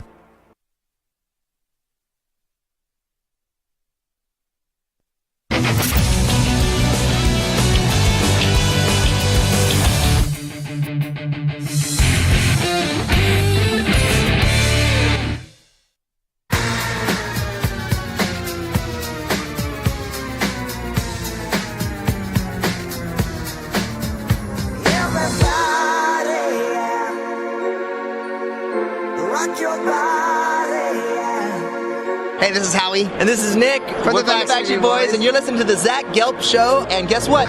Zach is back. All right. He's live. He's nationwide. This is the Zach Gelb Show. Alrighty, this portion of the Zach Gelb Show is sponsored by Hyundai's bold family of EVs that bring a new kind of energy to your journey. The Ioniq 5 and the 5N, Ioniq 6 and Kona Electric, the most electric EV lineup. So as we gear up for week 2 of the NFL season to start tonight, with it commencing as the Buffalo Bills will invade Miami Gardens and go up against the Miami Dolphins. When we look at the entirety of the week 2 slate, Bills, Dolphins, Saints, Cowboys, Bucks, Lions, Colts, Packers, Jets, Titans, 49ers, Vikings, Seahawks, Patriots, Giants, Commanders, Chargers, Panthers, Browns, Jaguars, Raiders, Ravens, Rams, Cardinals, I'm getting out of breath, Steelers, Broncos, Bengals, Chiefs, Bears, Texans, Falcons, Eagles. Who is the coach under the most pressure? I will start with my producer extraordinaire, Stuart Kovacs. I think of all the coaches right now, I would say Robert Saleh of the Jets is under the most pressure. Now, look, they lost to the 49ers. That's not on paper the biggest of deals. The 49ers might be one of the 2 or 3 best teams in the league.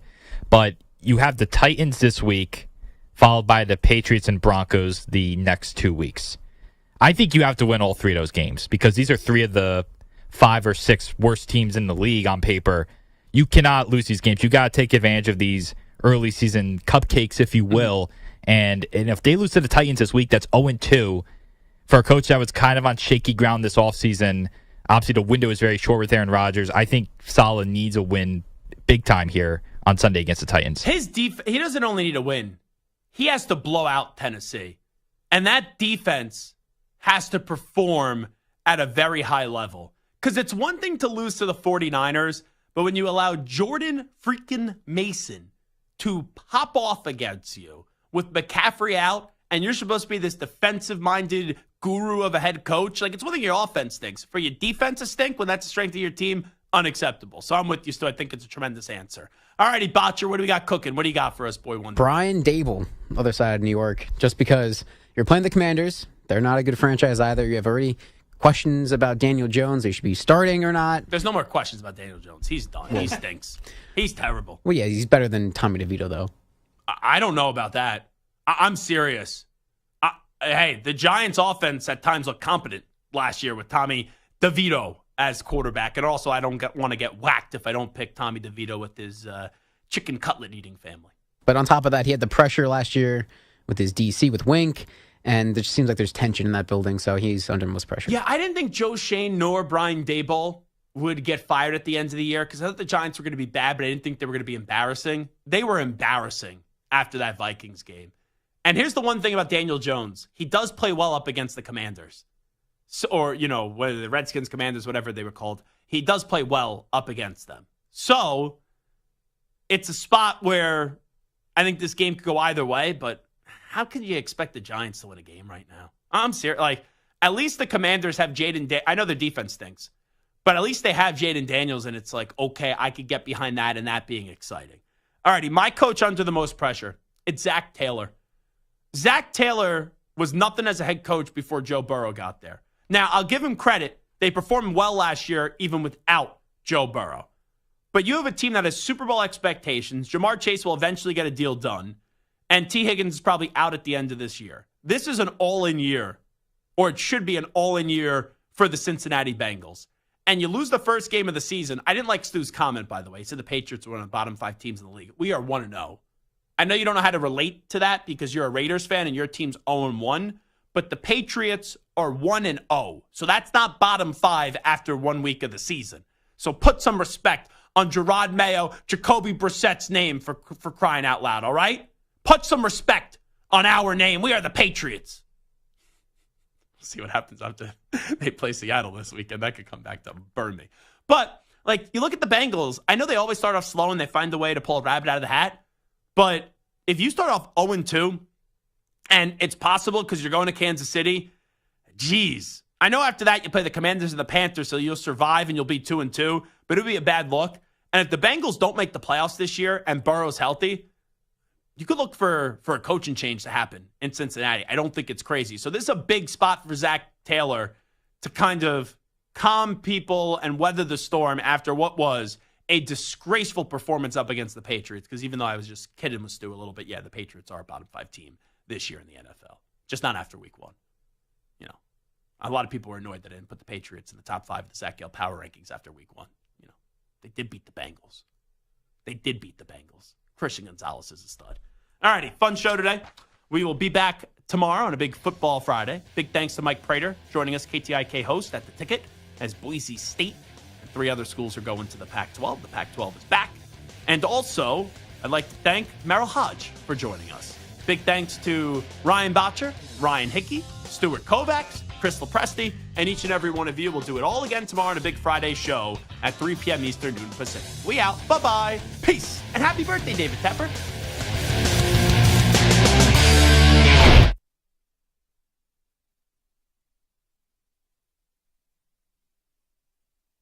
You're in a 5-minute break.